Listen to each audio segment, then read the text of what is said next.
वैदेही सहितं सुरद्रुमतले हैमे महामण्डपे मध्ये पुष्पकमासने मणिमये वीरासने सुस्थितम् अग्रे वाचयति प्रभञ्जनसुते तत्त्वं मुनिभ्यः परम् व्याख्याङ्गं वरगादिभिः परिवृतं रामं भजे श्यामलम् वामे भूमिसुता पुरश्च हनुमान् पश्चात् सुमित्रासुदा शत्रुघ्नो भरतश्च पार्श्वदलयोः वाय्वादिकोणेषु च सुग्रीवश्च विभीषणश्च युवराट् तारासुतो जाम्बवान् मध्ये नीलसरोजकोमलरुचिम् रामं भजे श्यामलम् नमोऽस्तु रामाय लक्ष्मणाय देव्यै च तस्यै जनकात्मजायै नमोऽस्तु रुद्रेन्द्रयमानिलेभ्यः नमोऽस्तु चन्द्रार्कमरुद्गणेभ्यः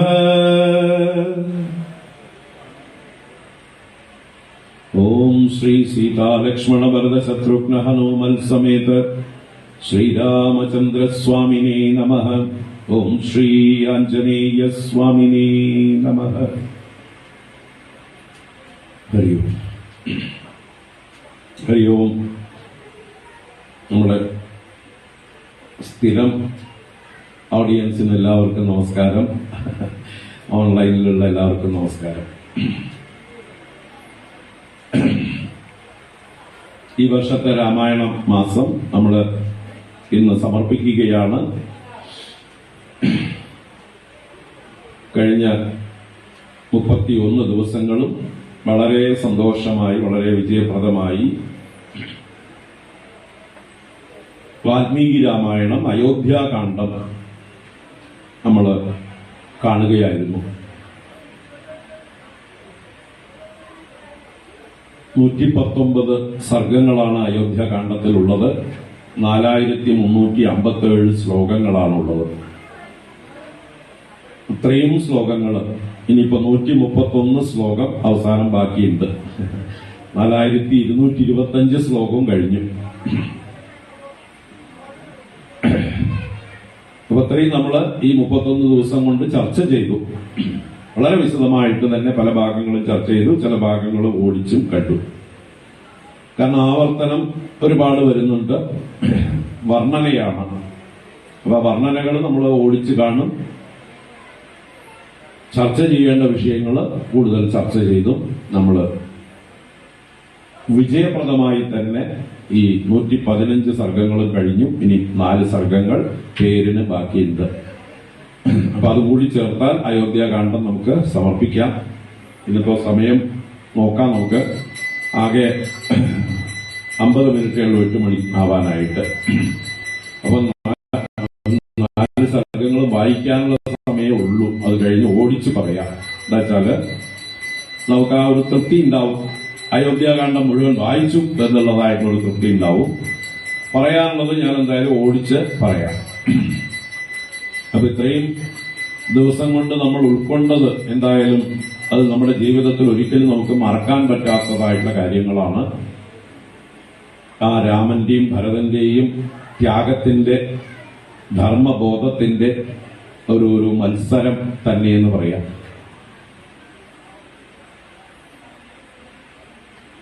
രണ്ടുപേരും വിജയിക്കുന്നു അവസാനം എന്നും പറയാം, അല്ലെ? കാരണം രണ്ടുപേർക്കും മധ്യസ്ഥം വഹിച്ചത് വസിഷ്ഠ ഭഗവാനാണ് എന്ന് നമുക്ക് ഇന്നലെ അവസാനം മനസ്സിലായി.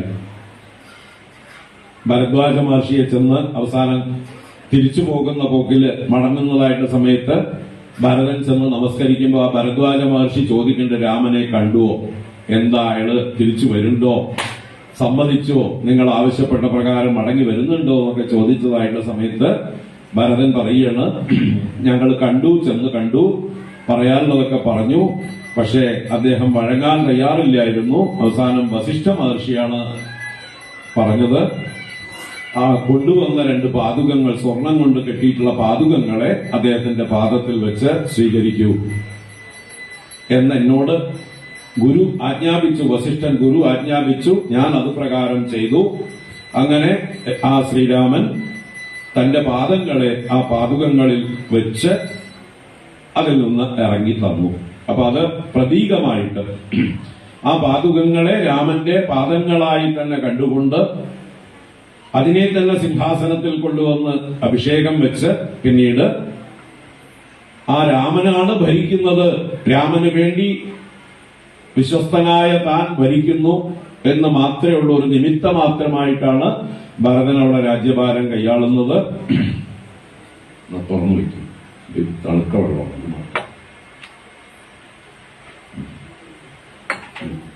ഒഴിച്ചോ. ശരി,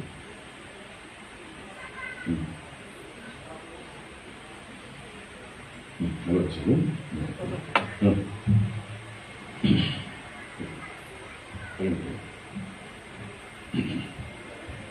ഇതെടുത്തോളൂ, താഴെ വെച്ചു.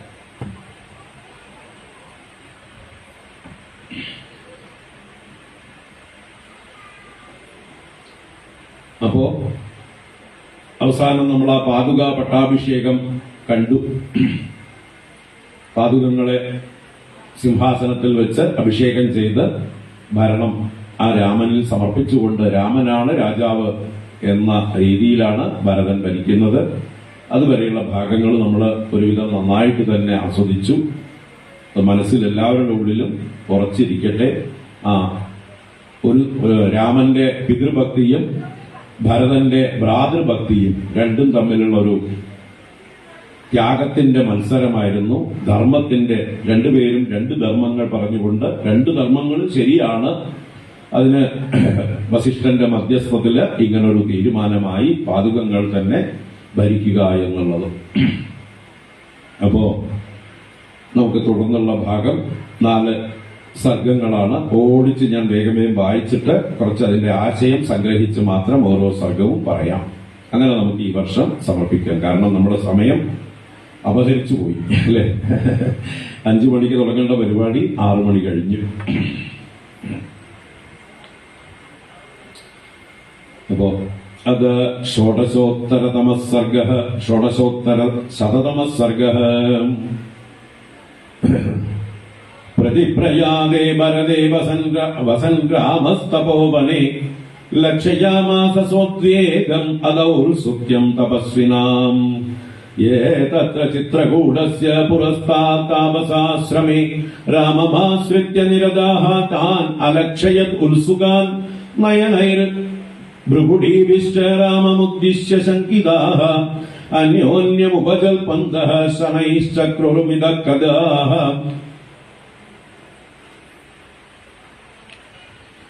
തേഷാമൗത്സുക്യമാലക്ഷ്യ രാമസ്ത്വാത്മനി ശങ്കിതഃ കൃതാഞ്ജലിരുവാചേദം ഋഷിം കുലപതിം തദാ ന കച്ചിത് ഭഗവൻ കിഞ്ചിത് പൂർവവൃത്തമിദം മയി ദൃശ്യത്തെ വികൃതം യേന വിക്രിയന്തേ തപസ്വിനഃ.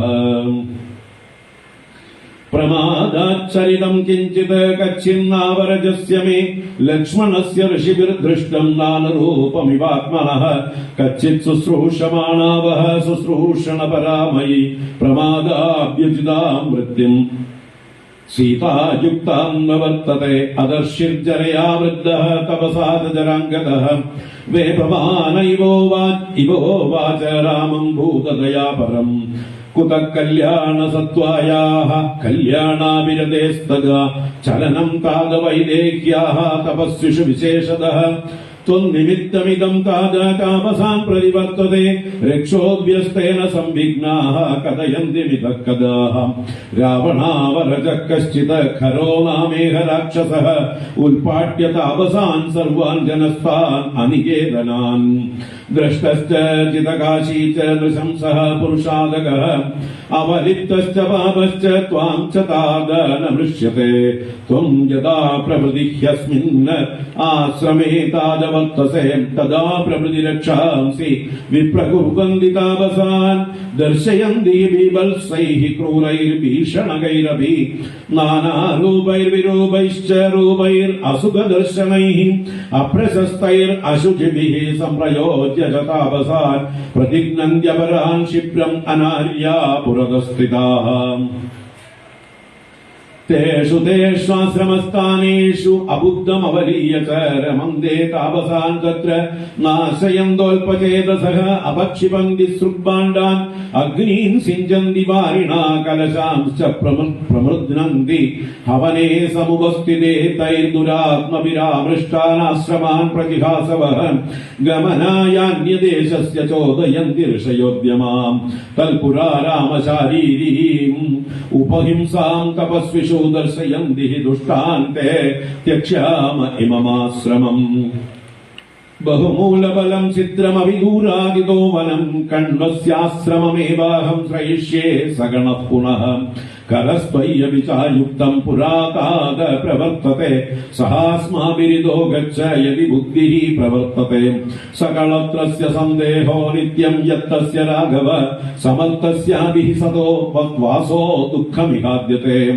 ഇത്യുക്തവന്തം രാമസ്തം രാജപുത്രസ്തപസ്വിനം ന ശശാകോത്തരൈർവാക്യൈരവരോദ്ധും സമുത്സുകം അഭിനന്ദ്യ സമാപൃച്ഛ്യ സമാധായ ച രാഘവം സ ജഗാമാശ്രമം ത്യക്ത്വാ കുലൈകുലപതിഃ സഹ രാമഃ സംസാദ്യതു ഋഷിഗണമനുഗമനാദ് ദേശാത് തസ്മാത് കുലപതിമഭിവാദ്യ ഋഷിം സമ്യക് പ്രീതൈസ്തൈരനുമതൗ ഉപദിഷ്ടാർത്ഥഃ പുണ്യം വാസായ സ്വനിലയമുപസംവേദേ ആശ്രമം ഋഷിവിരഹിതം പ്രഭുഃ ക്ഷണമപി ന വിജഹൗ സ രാഘവഃ രാഘവം ഹി സതതമനുഗതാഃ താപസാശ്ചാർഷചരിതദ്രുത ഗുണാഃ.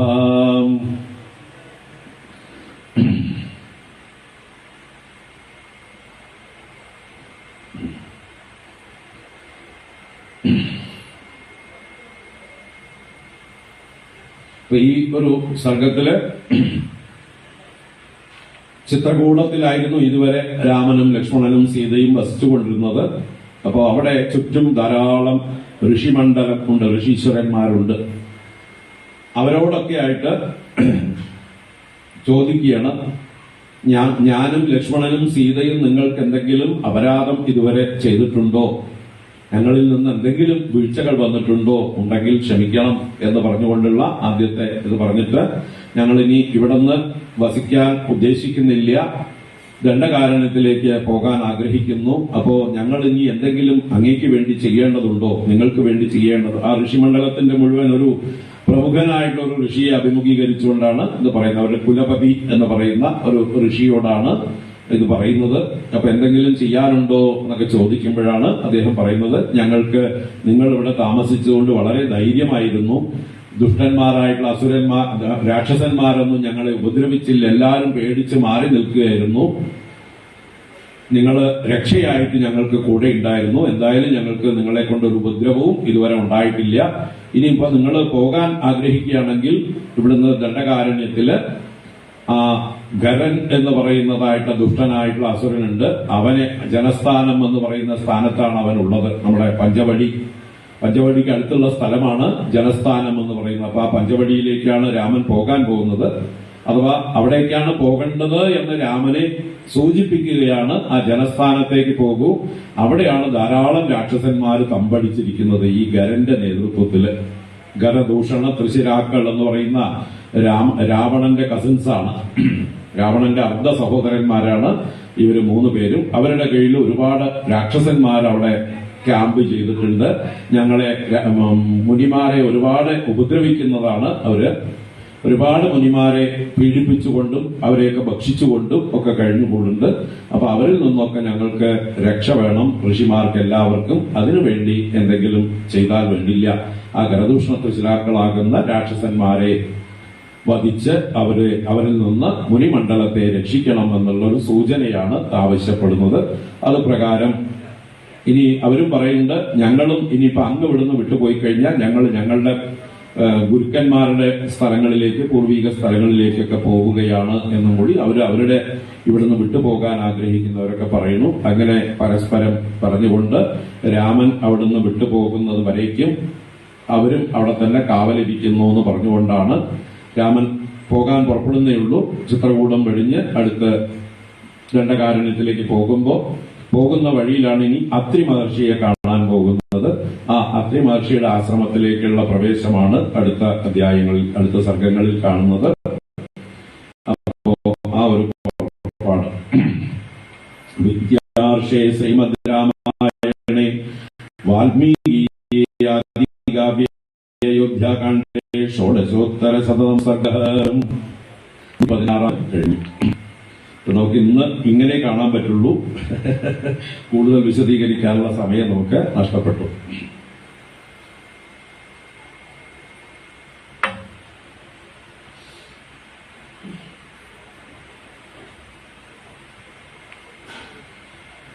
അത് സപ്തദശോത്തര ശതതമ സർഗ 117 സർഗം.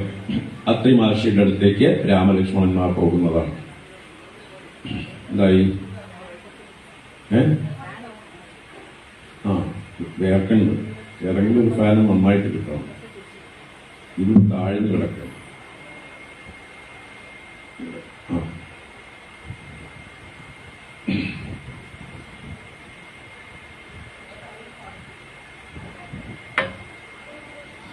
അത് സപ്തദശോത്തര ശതതമ സർഗ. രാഘവസ്ത്വപയാദേഷു തപസ്വിഷു വിചിന്തയൻ ന തത്രാരോചയദ്വാസം കാരണൈർബഹുവിസ്തദാം ഇഹ മേ ഭരതോ ദൃഷ്ടോ മാതരശ്ച സനാഗരാഃ സാ ച മേ സ്മൃതിരന്മേതി താൻ നിത്യമനുശോചതഃ സ്കന്ധാവാരനിവേശേന തേന തസ്യ മഹാത്മനഃ ഹയഹസ്തികരീഷൈശ്ച ഉപമർദ്ദഃ കൃതോഭൃശം തസ്മാദന്യത്ര ഗച്ഛാമ ഇതി സംചിന്യ രാഘവഃ പ്രാതിഷ്ഠത സ വൈദേഹ്യാ ലക്ഷ്മണേന ച സംഗതഃ. സോ അത്രേരാശ്രമമാസാദ്യ തം വന്ദേ മഹായശാഃ തം ചാപി ഭഗവാനത്രിഃ പുത്രവത് പ്രത്യപദ്യതാം സ്വയം ആദിത്യമാദിശ്യ സർവമസ്യ സുസത്കൃതം സൗമിത്രീം ച മഹാഭാഗാം സീതാം ച സമസാന്ത്വയത് പത്നീം ച സമനുപ്രാപ്താം വൃദ്ധാം ആമന്ത്ര്യ സത്കൃതാം സാന്ത്വയാമാസ ധർമ്മജ്ഞഃ സർവഭൂതഹിതേ രഥഃ. അനസൂയ മഹാഭാഗാം താപസീം ധർമ്മചാരിണീം പ്രതിഗൃഹ്ണീഷ്വ വൈദേഹീം അബ്രവീത് ഋഷി സത്തമഃ രാമായ ചാചക്ഷേതാം താപസീം ധർമ്മചാരിണീം. അപ്പോ ഇവിടെ നിൽക്കുന്നില്ല. നമ്മളിനി ഇവിടെ ഭരതനും സൈന്യങ്ങളും ഒക്കെ വന്ന് കണ്ടു കഴിഞ്ഞ സ്ഥലമാണ്. അതുകൊണ്ട് നമുക്ക് ഇവിടുന്ന് വേഗം പോകാമെന്ന് പറഞ്ഞ് അവർ പുറപ്പെടുകയാണ്. നേരെ അത്രിയുടെ ആശ്രമത്തിൽ വന്നു എന്നല്ലേ പറഞ്ഞു. അത്രിയെ വന്ന് നമസ്കരിക്കുന്നു.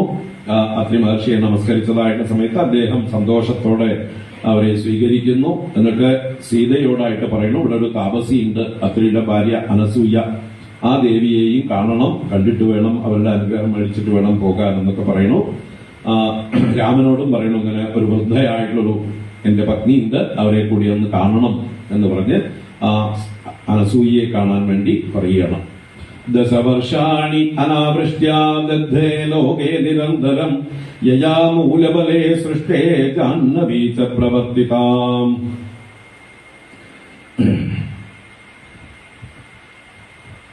അപ്പൊ ഈ താപസിയായിട്ടുള്ള അനസൂയയുടെ മഹിമ പറയണം. ഈ ലോകം മുഴുവൻ മഴയില്ലാത്തതായിട്ടുള്ള കാലത്ത് ഒരു 10 കൊല്ലത്തോളം മഴയില്ലാതിരുന്നപ്പോ ഈ അനസൂയ ദേവിയാണ് ഇവിടെയൊക്കെ രക്ഷിച്ചത്. ആ ഗംഗയെ പ്രവഹിപ്പിക്കാൻ സഹായിച്ചതൊക്കെ ആ ദേവിയാണെന്ന് പറഞ്ഞ് പറയണം. ഉഗ്രേണ തപസായുക്ത നിയമൈശ്ചാപി അലങ്കൃത ദശവർഷ സഹസ്രാണി യയാ തപ്തം മഹത്തപഃ. 10,000 വർഷം വളരെ ഗംഭീരമായി തപസ് ചെയ്തവളാണ് ഈ തപസ്വി. വ്രതനിഷ്ഠയും എല്ലാം കൊണ്ടും വിളങ്ങുന്നവളാണ്. തപസാവിയുക്ത നിയമൈഹി അലങ്കൃത. അപ്പൊ അത്രയും ശ്രേഷ്ഠയായിട്ടുള്ള താപസിയാണ് ഈ അനസൂയ എന്ന് പറയണം.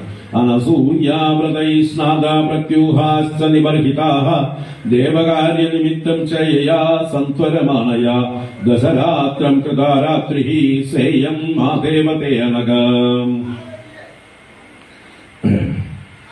അപ്പോ എല്ലാ വ്രതങ്ങളെയും പൂർത്തിയാക്കി ശ്രദ്ധയോടുകൂടെ ദേവകാര്യങ്ങളൊക്കെ ചെയ്യപ്പെട്ടവളും ഇവള് എന്താ പറയാ, അവളുടെ തപശക്തി കൊണ്ട് 10 രാത്രികളെ ഒരു രാത്രിയാക്കി ചെയ്തവളാണ് എന്നൊക്കെ പറയുന്നുണ്ട്. അപ്പൊ അങ്ങനെയുള്ള കഥകളൊക്കെ പറഞ്ഞുകൊണ്ട് ആ പുണ്യശീലയായിട്ടുള്ള അവളെ മാതാവിനെ പോലെ കണ്ടാലും എന്ന് പറയണം.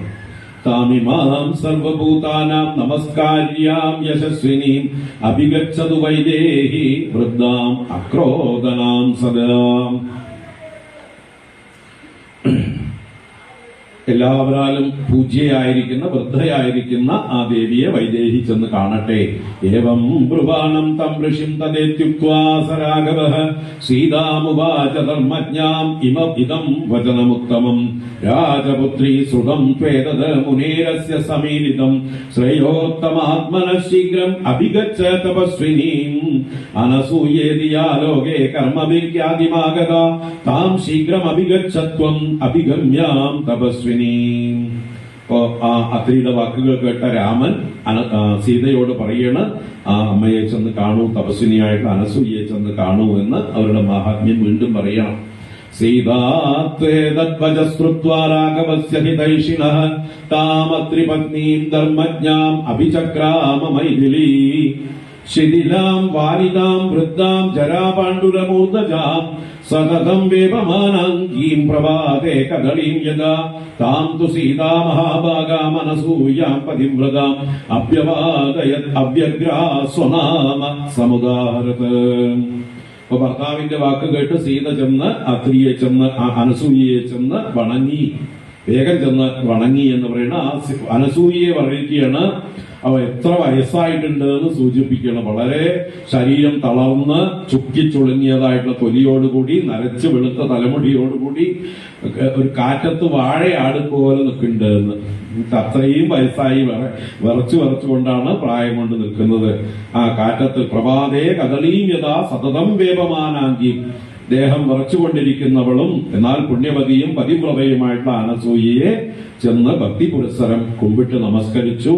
സീത എന്ന് ഞാൻ ജനകാത്മജയായ രാമപത്നിയായ സീതയാണ് എന്ന് സ്വയം പരിചയപ്പെടുത്തി. അതാണ് സ്വനാമ സമുദാഹരത്. തന്റെ നാമത്തെ പറഞ്ഞ് ഇനി കണ്ണ് കണ്ടിട്ടില്ലെങ്കിലോ അല്ലേ പറഞ്ഞു കൊടുക്കണം. എല്ലായിടത്തും അങ്ങനെ വേണം നമ്മള്. വൃദ്ധരെയൊക്കെ ചെന്ന് കാണുമ്പോൾ പ്രത്യേകിച്ച് നമ്മുടെ പേര് പറഞ്ഞ് ഇന്ന ആളുടെ മകനാണെന്നൊക്കെ പറഞ്ഞ് നമ്മൾ നമസ്കരിക്കണം. അപ്പോഴേ അവർക്ക് അറിയുള്ളൂ, ചിലപ്പോൾ ഓർമ്മയൊന്നും പ്രവർത്തിക്കില്ല. അഭിവാദ്യ ച വൈദേഹി താപസീം താമനിന്ദിതാം ബദ്ധാഞ്ജലിപുടാഹൃഷ്ട പര്യപൃച്ഛതനാമയം തതഃസീതാം മഹാഭാഗാം ദൃഷ്ട്വാ താം ധർമ്മചാരിണീം സാന്ത്വയന്ത്യബ്രവീത് ഹൃഷ്ടാ ദിഷ്ട്യാ ധർമ്മമപേക്ഷസേ ത്യക്ത്വാ ജ്ഞാതിജനം സീതേ മാനം ഹൃദ്യം ച ഭാമിനി അവരുദ്ധം വനേ രാമം ദിഷ്ട്യാ ത്വം അനുഗച്ഛസി. ആ അനസൂയാദേവി സീതയോട് കുശലപ്രശ്നം ചെയ്യുന്ന കൂട്ടത്തിൽ സീതയെ അഭിനന്ദിക്കുകയാണ്. വളരെ നന്നായി നീ ആ പാതിവ്രത്യ ധർമ്മം അനുഷ്ഠിച്ചുകൊണ്ട് ഭർത്താവിന്റെ കൂടെ കാട്ടിലേക്ക് വന്നത്. നിന്റെ ബന്ധുജനങ്ങളെ എല്ലാം ഉപേക്ഷിച്ച് ഭർത്താവിനെ സേവിക്കലാണ് നിന്റെ പ്രഥമ കർത്തവ്യം എന്ന് കരുതിക്കൊണ്ട് നീ കാട്ടിലേക്ക് വന്നുല്ലോ.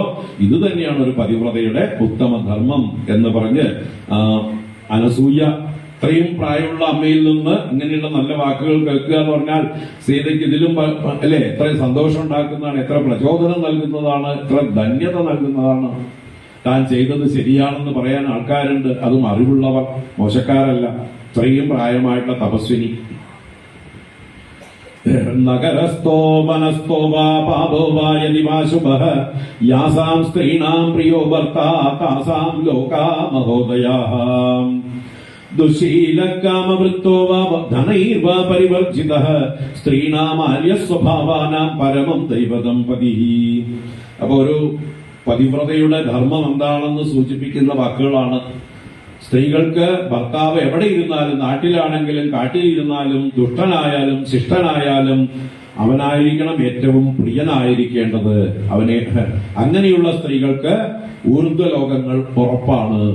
എന്നുവെച്ചാൽ സ്വർഗാദി ലോകങ്ങള് ഉറപ്പായിട്ടും ഗമിക്കാം. കാരണം ഭർത്താവിനെ ദൈവമായിട്ട് ഈശ്വരനായിട്ട് കാണുന്നവർക്ക്. അപ്പൊ ഈ പതിവ്രതകളിൽ വെച്ച് നമ്പർ 1 ആണ് അനസൂയ. അനസൂയയുടെ പാതിവൃത്യം കൊണ്ടാണ് മുമ്പേ പറഞ്ഞ കഥ 10 രാത്രികളെ 1 രാത്രിയാക്കി എന്നുള്ളത്. സൂര്യൻ ഉദിക്കാതെയാക്കിയിട്ടുണ്ട്. അതൊക്കെ പഴയ കഥയാണ്. അതെന്താ വെച്ചാല് ത്രിമൂർത്തികളെ പരീക്ഷിക്കാൻ ചെന്ന കഥയുണ്ട്. ബ്രഹ്മാവും വിഷ്ണുവും രുദ്രനും കൂടി അനസൂയയെ പരീക്ഷിക്കാനായിക്കൊണ്ട് ചെന്നതായിട്ടുള്ള സമയത്ത് അത്രിയുടെ വേഷത്തിൽ തന്നെയാണ് തോന്നുന്നു അവർ ചെന്നത്. അങ്ങനെ 3 പേരും ഒരേ വേഷത്തിൽ ചെന്നപ്പോ അവരെ തിരിച്ചറിയാതെ ആ ദേവി പ്രാർത്ഥിച്ചപ്പോ 3 പേരും ശിശുക്കളായിട്ട് മാറി. ബ്രഹ്മാവിഷ്ണു രുദ്രന്മാര് 3 കുട്ടികളായിട്ട് മാറി. ആ 3 കുട്ടികൾക്കും അമ്മ മുല കൊടുക്കും പോലെ ആ അനസൂയ കൊടുക്കുകയും ചെയ്തു. ആ സമയത്ത് എന്തോ ഒരു കാരണം കൊണ്ട് സൂര്യൻ ഉദിക്കില്ല. പതിവ്രതയായിട്ടുള്ള ആ അനസൂയയുടെ തപസ്സുകൊണ്ട് ഇവരെ ഇന്നവരാണെന്ന് തെളിഞ്ഞില്ലെങ്കിൽ അപ്പൊ അത് കഴിഞ്ഞിട്ടാണ് ഈ കുട്ടികളായി മാറുന്നത്. അപ്പൊ അതിനുവേണ്ടി നാളെ സൂര്യൻ ഉദിക്കില്ല എന്ന് ആ പതിവ്രത ശപഥം ചെയ്തതായിട്ട് സമയത്ത് പിന്നീട് 10 ദിവസത്തേക്ക് സൂര്യൻ ഉദിച്ചില്ല. അങ്ങനെയാണ് ഇവര് പരാജയപ്പെട്ടത്. ഈ ത്രിമൂർത്തികൾ പരീക്ഷയിൽ പരാജയപ്പെട്ടത്. പിന്നെ ആ അമ്മമാര് 3 പേര് ലക്ഷ്മി, പാർവതി, സരസ്വതി വന്ന് അനസൂയയോട് പ്രാർത്ഥിച്ചിട്ടാണ് ഇവരെ കുട്ടികളുടെ ഭാവത്തിൽ നിന്ന് തിരിച്ച് ഭർത്താക്കന്മാരാക്കി ഏൽപ്പിച്ചു കൊടുക്കുക. അങ്ങനെ കുറെ കഥകൾ പുരാണങ്ങളിലുണ്ട്. അപ്പൊ ആ കഥയാണ് ഇവിടെ സൂചിപ്പിച്ചത്. അപ്പൊ അത്രയും പതിവ്രതകളിൽ വെച്ച് സൂര്യനെ ഉദിക്കാതിരിക്കാനുള്ള ശപഥം ചെയ്യാനുള്ളതായിട്ടുള്ള ശക്തിയുള്ള താപസിയാണ്. അപ്പൊ ആ അമ്മയാണ് സീതയ്ക്ക് എന്ത് പറഞ്ഞു കൊടുക്കുന്നത്? പതിവ്രതാധർമ്മം പറഞ്ഞു കൊടുക്കുന്നത്. അപ്പോ ആ സീതയ്ക്കുള്ള ഒരു ട്രെയിനിങ് കൂടിയാണിത്, വനവാസം. ഇതാണ് ഈ സീതയ്ക്ക് ശക്തി കൊടുക്കുന്നത്. എവിടെ? രാവണൻ പിടിച്ചുകൊണ്ടുപോയി ലങ്കയിൽ ബന്ധനസ്ഥയാക്കി വെച്ചിരിക്കുമ്പോഴും ആ പാതിവ്രത്യത്തിന്റെ ആ ഒരു ശക്തി, ചാരിത്രത്തിന്റെ ശക്തി, ഈ അനസൂയയുടെ ഈ അനുഗ്രഹങ്ങൾ, വാക്കുകൾ, ഇവർ കൊടുത്തിട്ടുള്ള ആഭരണങ്ങൾ, ഇതൊക്കെ രക്ഷയാണ്. ഒരു ധാരാളം സമ്മാനം കൊടുക്കുന്നുണ്ട്. ഇനി കൊടുക്കാൻ പോകുന്നുണ്ട്. ആഭരണങ്ങളൊക്കെ കൊടുക്കുന്നുണ്ട്. ധാരാളം കുറിക്കൂട്ടുകള്, എന്നും നീ ഇതൊക്കെ അണിഞ്ഞു വേണം ഇരിക്കാൻ എന്ന് പറഞ്ഞിട്ട് അനസൂയാദേവി സീതയ്ക്ക് കൊടുക്കാൻ പോകുന്നുണ്ട്. അപ്പൊ ഇതെല്ലാം വാസ്തവത്തില് പ്രതീകാത്മകമാണ്. എന്താണ്? ആ അനസൂയാദേവി തന്റെ തപസ്സിനെയും തന്റെ അറിവിനെയും തന്റെ പാതിവൃത്യത്തെയും ആർക്ക് പകർന്നു കൊടുത്തു? സീതയ്ക്ക് പകർന്നു കൊടുത്തു. അങ്ങനെ ആ സീത പൂർവീകരിൽ നിന്ന് കിട്ടിയ, അല്ലെ, ഋഷീശ്വരന്മാരിൽ നിന്ന് പാരമ്പര്യമായി കിട്ടിയ ആ അറിവോടുകൂടെ തന്റെ ധർമ്മം ആചരിച്ചിട്ടാണ് പതിവ്രതയായിട്ട് ലങ്കയിലെ രാവണന്റെ നിയന്ത്രണത്തിൽ ഇരിക്കുമ്പോഴും മനസ്സിളകാതെ രാമനിൽ തന്നെ മനസ്സുറപ്പിച്ച് ഇരിക്കാൻ സാധിച്ചത്. ആ സീതയുടെ പാതിവ്രത്യത്തെ കുറിച്ച് നമ്മൾ കൂടുതൽ അറിയണമെങ്കിൽ സുന്ദരകാണ്ഡത്തിലേക്ക് പോകണം. ഹനുമാൻ സ്വാമി നേരിൽ കാണുന്നതായിട്ടുള്ള ആ സീതയുടെ ഓരോരോ രംഗങ്ങൾ വിസ്തരിച്ച് കാണാൻ സുന്ദരകാണ്ഡത്തിലേക്ക് പോകണം. അപ്പോ ഓരോ കാണ്ഡവും ഓരോരുത്തരുടെ വ്യക്തിത്വത്തെ കൂടുതൽ കൂടുതൽ പ്രകാശിപ്പിക്കുന്നതാണ്. ഇപ്പൊ നമ്മൾ അയോധ്യാകാണ്ഡത്തിൽ ഭരതനെ കൂടുതലായിട്ട് അടുത്ത് കണ്ടു, അല്ലേ? അതുപോലെയാണ് സുന്ദരകാന്ഡം ഹനുമാൻ സ്വാമിയും അതുപോലെ സീതയെയും പ്രകാശിപ്പിക്കുന്നതാണ്. സീതയുടെ ചാരിത്രത്തെ കൂടുതലായിട്ട് നമുക്ക് ഉൾക്കൊള്ളാൻ കഴിയുക അവിടെയാണ്. അപ്പോ അതിനൊക്കെ ശക്തി കിട്ടുന്നത് ഇവിടുന്നാണ് എന്ന് പറയാം. അപ്പോ ഭർത്താവ് എത്ര ദുഷ്ടനാണെങ്കിലും ധൂർത്തനായാലും ധനമില്ലാത്തവനാണെങ്കിലും ഭർത്താവാണ് ഉത്തമ ദൈവതമായിട്ടുള്ളത് എന്ന് പറഞ്ഞു കൊടുക്കാം. നാകോ വിശിഷ്ടം പശ്യാമി ബാന്ധവം വിമൃശന്ത്യഹം സർവത്ര യോഗ്യം വൈദേഹി തപകൃതം ഇവാവ്യയം നതു ഏനം അവഗച്ഛന്തി ഗുണദോഷം അസത്സ്രിയഃ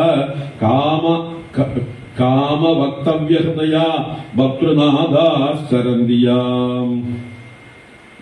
അപ്പോ ഇങ്ങനെയുള്ള പതിയേക്കാൾ ശ്രേഷ്ഠമായിട്ടൊരു ബന്ധുവിനെ ഞാൻ ആലോചിക്കുന്നേ ഇല്ല, കാണുന്നില്ല. അതുകൊണ്ട് പതി തന്നെയാണ് ദൈവം എന്ന് പറഞ്ഞു കൊടുക്കണം. എന്നാൽ കാമവശകരായിട്ടുള്ള സ്ത്രീകള് ഭർത്താക്കന്മാരെ ഭരിക്കുന്നവരായിരിക്കുന്നു. കാമഭക്തവ്യ ഹൃദയാഹ ഭർതൃനാഥാഹ ചരന്തി. ഭർത്താക്കന്മാർക്ക് നാഥനായി ഭർത്താക്കന്മാരെ ഭരിക്കുന്നവരായിരിക്കുന്നു. അതുപോലെ അസത് സ്ത്രീകള് ഈ ദോഷങ്ങളെ ഒന്നും അറിയുന്നില്ല. ഭർത്താവിനെ അനുസരിക്കുക, ഭർത്താവിനെ ഈശ്വരനായി കാണുക എന്നുള്ളതായിട്ടുള്ള ഗുണദോഷങ്ങളൊന്നും ചിന്തിക്കുന്നില്ല, അറിയുന്നില്ല. പ്രാപ്നുവന്തി അയശൈവ ധർമ്മഭ്രംശം ചമൈഥിലി അകാര്യവശമാപന്നാഹ സ്ത്രീയോ യാ ഖലു തദ്വിദാഹ. അങ്ങനെയുള്ള സ്ത്രീകള്, അസത് സ്ത്രീകള് അധപ്പതിച്ചതായി, ധർമ്മത്തിൽ നിന്ന് ഭ്രഷ്ടരായി അപകീർത്തിയെ പ്രാപിക്കും. ഉറപ്പ്. അയശ പ്രാപ്നുവന്തി ഖലു ത്വദ്വിദാസ്തു ഗുണൈർയുക്താ ദൃഷ്ടലോകപരാപരാഹ സ്ത്രീയഃ സ്വർഗേ ചരിഷ്യന്തി യഥാ പുണ്യകൃതസ്തദാ. എന്നാ എല്ലാ ഗുണങ്ങളും തികഞ്ഞവളായ നിന്നെ പോലെയുള്ള സ്ത്രീകള് ലോകത്തിന്റെ പരമ്പരാ അനുഷ്ഠാനങ്ങളെ കൈക്കൊണ്ടവരായി, പുണ്യം ചെയ്തവരായി സ്വർഗത്തിലും മറ്റും വസിക്കുക, എന്നും അധിവസിക്കാറാവും. സ്വർഗേതു ചരിഷ്യന്തി. പുണ്യം ചെയ്ത ആൾക്കാർ എങ്ങനെയാണോ സ്വർഗത്തിലേക്ക് പോകുന്നത്, അതേപോലെ നിങ്ങളും ഭർത്താവിനെ ശുശ്രൂഷിക്കുന്നതുകൊണ്ട് സ്വർഗത്തിൽ തന്നെ അധിവസിക്കും.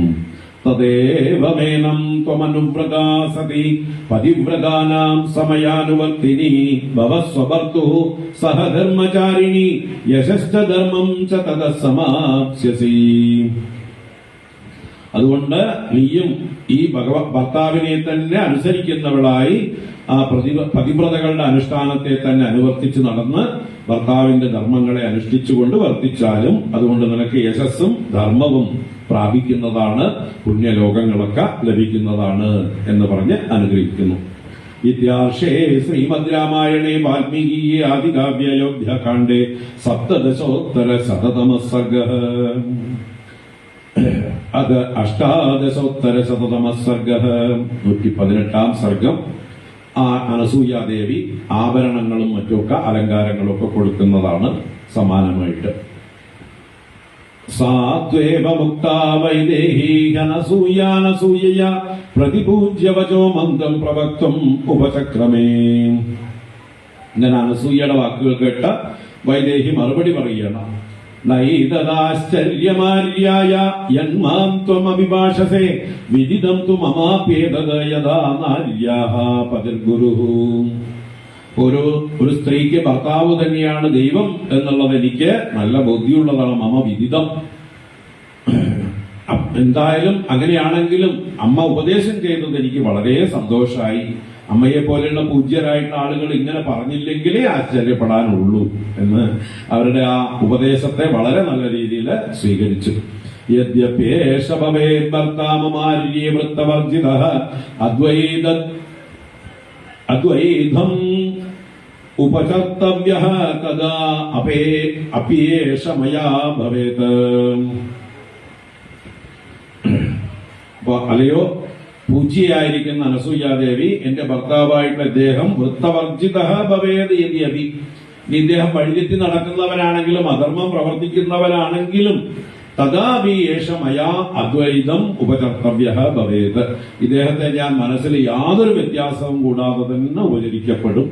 അപ്പൊ ഇദ്ദേഹത്തിന് സ്വഭാവമാറ്റം ഉണ്ടായാലും എന്റെ സ്വഭാവത്തിന് മാറ്റം ഉണ്ടാവില്ല എന്നാണ് പ്രതിജ്ഞ ചെയ്യുന്ന സീതാദേവി. കിം പുനർയോ ഗുണശ്ലാഘ്യഃ സാനുക്രോശോ ജിതേന്ദ്രിയഃ സ്ഥിരാനുരാഗോ ധർമാത്മാ മാതൃഭക്തി പിതൃപ്രിയഃ. അങ്ങനെ എന്താ പറയാ, അങ്ങനെയുള്ള വ്യത്യാസ ഗുണം കാണിക്കുന്ന ആളെ പോലും ഞാൻ ഭർത്താവായിട്ട് തന്നെ എന്നും ദൈവമായിട്ട് കാണുന്നു പറഞ്ഞിട്ട് അപ്പൊ പിന്നെ ഇദ്ദേഹത്തെ പോലെയുള്ള ഒരാളെ കുറിച്ച് പറയണോ എന്നാ ചോദിക്കണത്. എങ്ങനെയുള്ള ആളാണ്? എല്ലാ ഗുണങ്ങളെ കൊണ്ടും ശ്ലാഘനീയനും, എല്ലാവരോടും കാരുണ്യമുള്ളവനും, ഇന്ദ്രിയങ്ങളെ ജയിച്ചവനും, നല്ല അചഞ്ചലമായ പ്രേമം എന്നോടുള്ളവനും, ധർമാത്മാവും, അമ്മയെ അനുസരിക്കുന്നവനും, പിതാവിന് പ്രിയനായിരിക്കുന്നവനുമായിട്ടുള്ള ഇതുപോലെ എല്ലാ ഗുണങ്ങളും തികഞ്ഞ രാമന്റെ കാര്യത്തിൽ പിന്നെ പറയേണ്ടതുണ്ടോ? രാമനെ ഞാൻ ബഹുമാനിക്കാതിരിക്കുമോ? യാ വൃത്തിം വർത്തതേ രാമഃ കൗസല്യായാം മഹായശാഃ താമേവ നൃപനാരീണാം അന്യാസാമഭിവർത്തതേ. രാമൻ എങ്ങനെയാണെന്ന് പറയണം. രാമന്റെ സ്വഭാവത്തിന് സർട്ടിഫിക്കറ്റ് ആരാ കൊടുക്കുന്നത്? സീത, അല്ലേ? ഏത് വിഷയത്തില്? അദ്ദേഹത്തിന്റെ ചാരിത്രത്തില് എന്താ പറയണത്? ഈ മഹായശസ്വിയായിട്ടുള്ള രാമൻ എങ്ങനെയാണോ കൗസല്യാദേവിയോട് പെരുമാറുന്നത്, അമ്മയായ കൗസല്യയോട് എങ്ങനെ പെരുമാറുന്നുവോ അതേ രീതിയിലാണ് താമേവ അന്യാസാം നൃപനാരീണാം അഭിവർത്തത, മറ്റ് രാജപത്നിമാരിൽ എല്ലാവരുടെ നേരെയും വർത്തിക്കുന്നത്. ദശരഥ പത്നിമാരായിട്ടുള്ള മറ്റമ്മമാരുടെ നേരെയും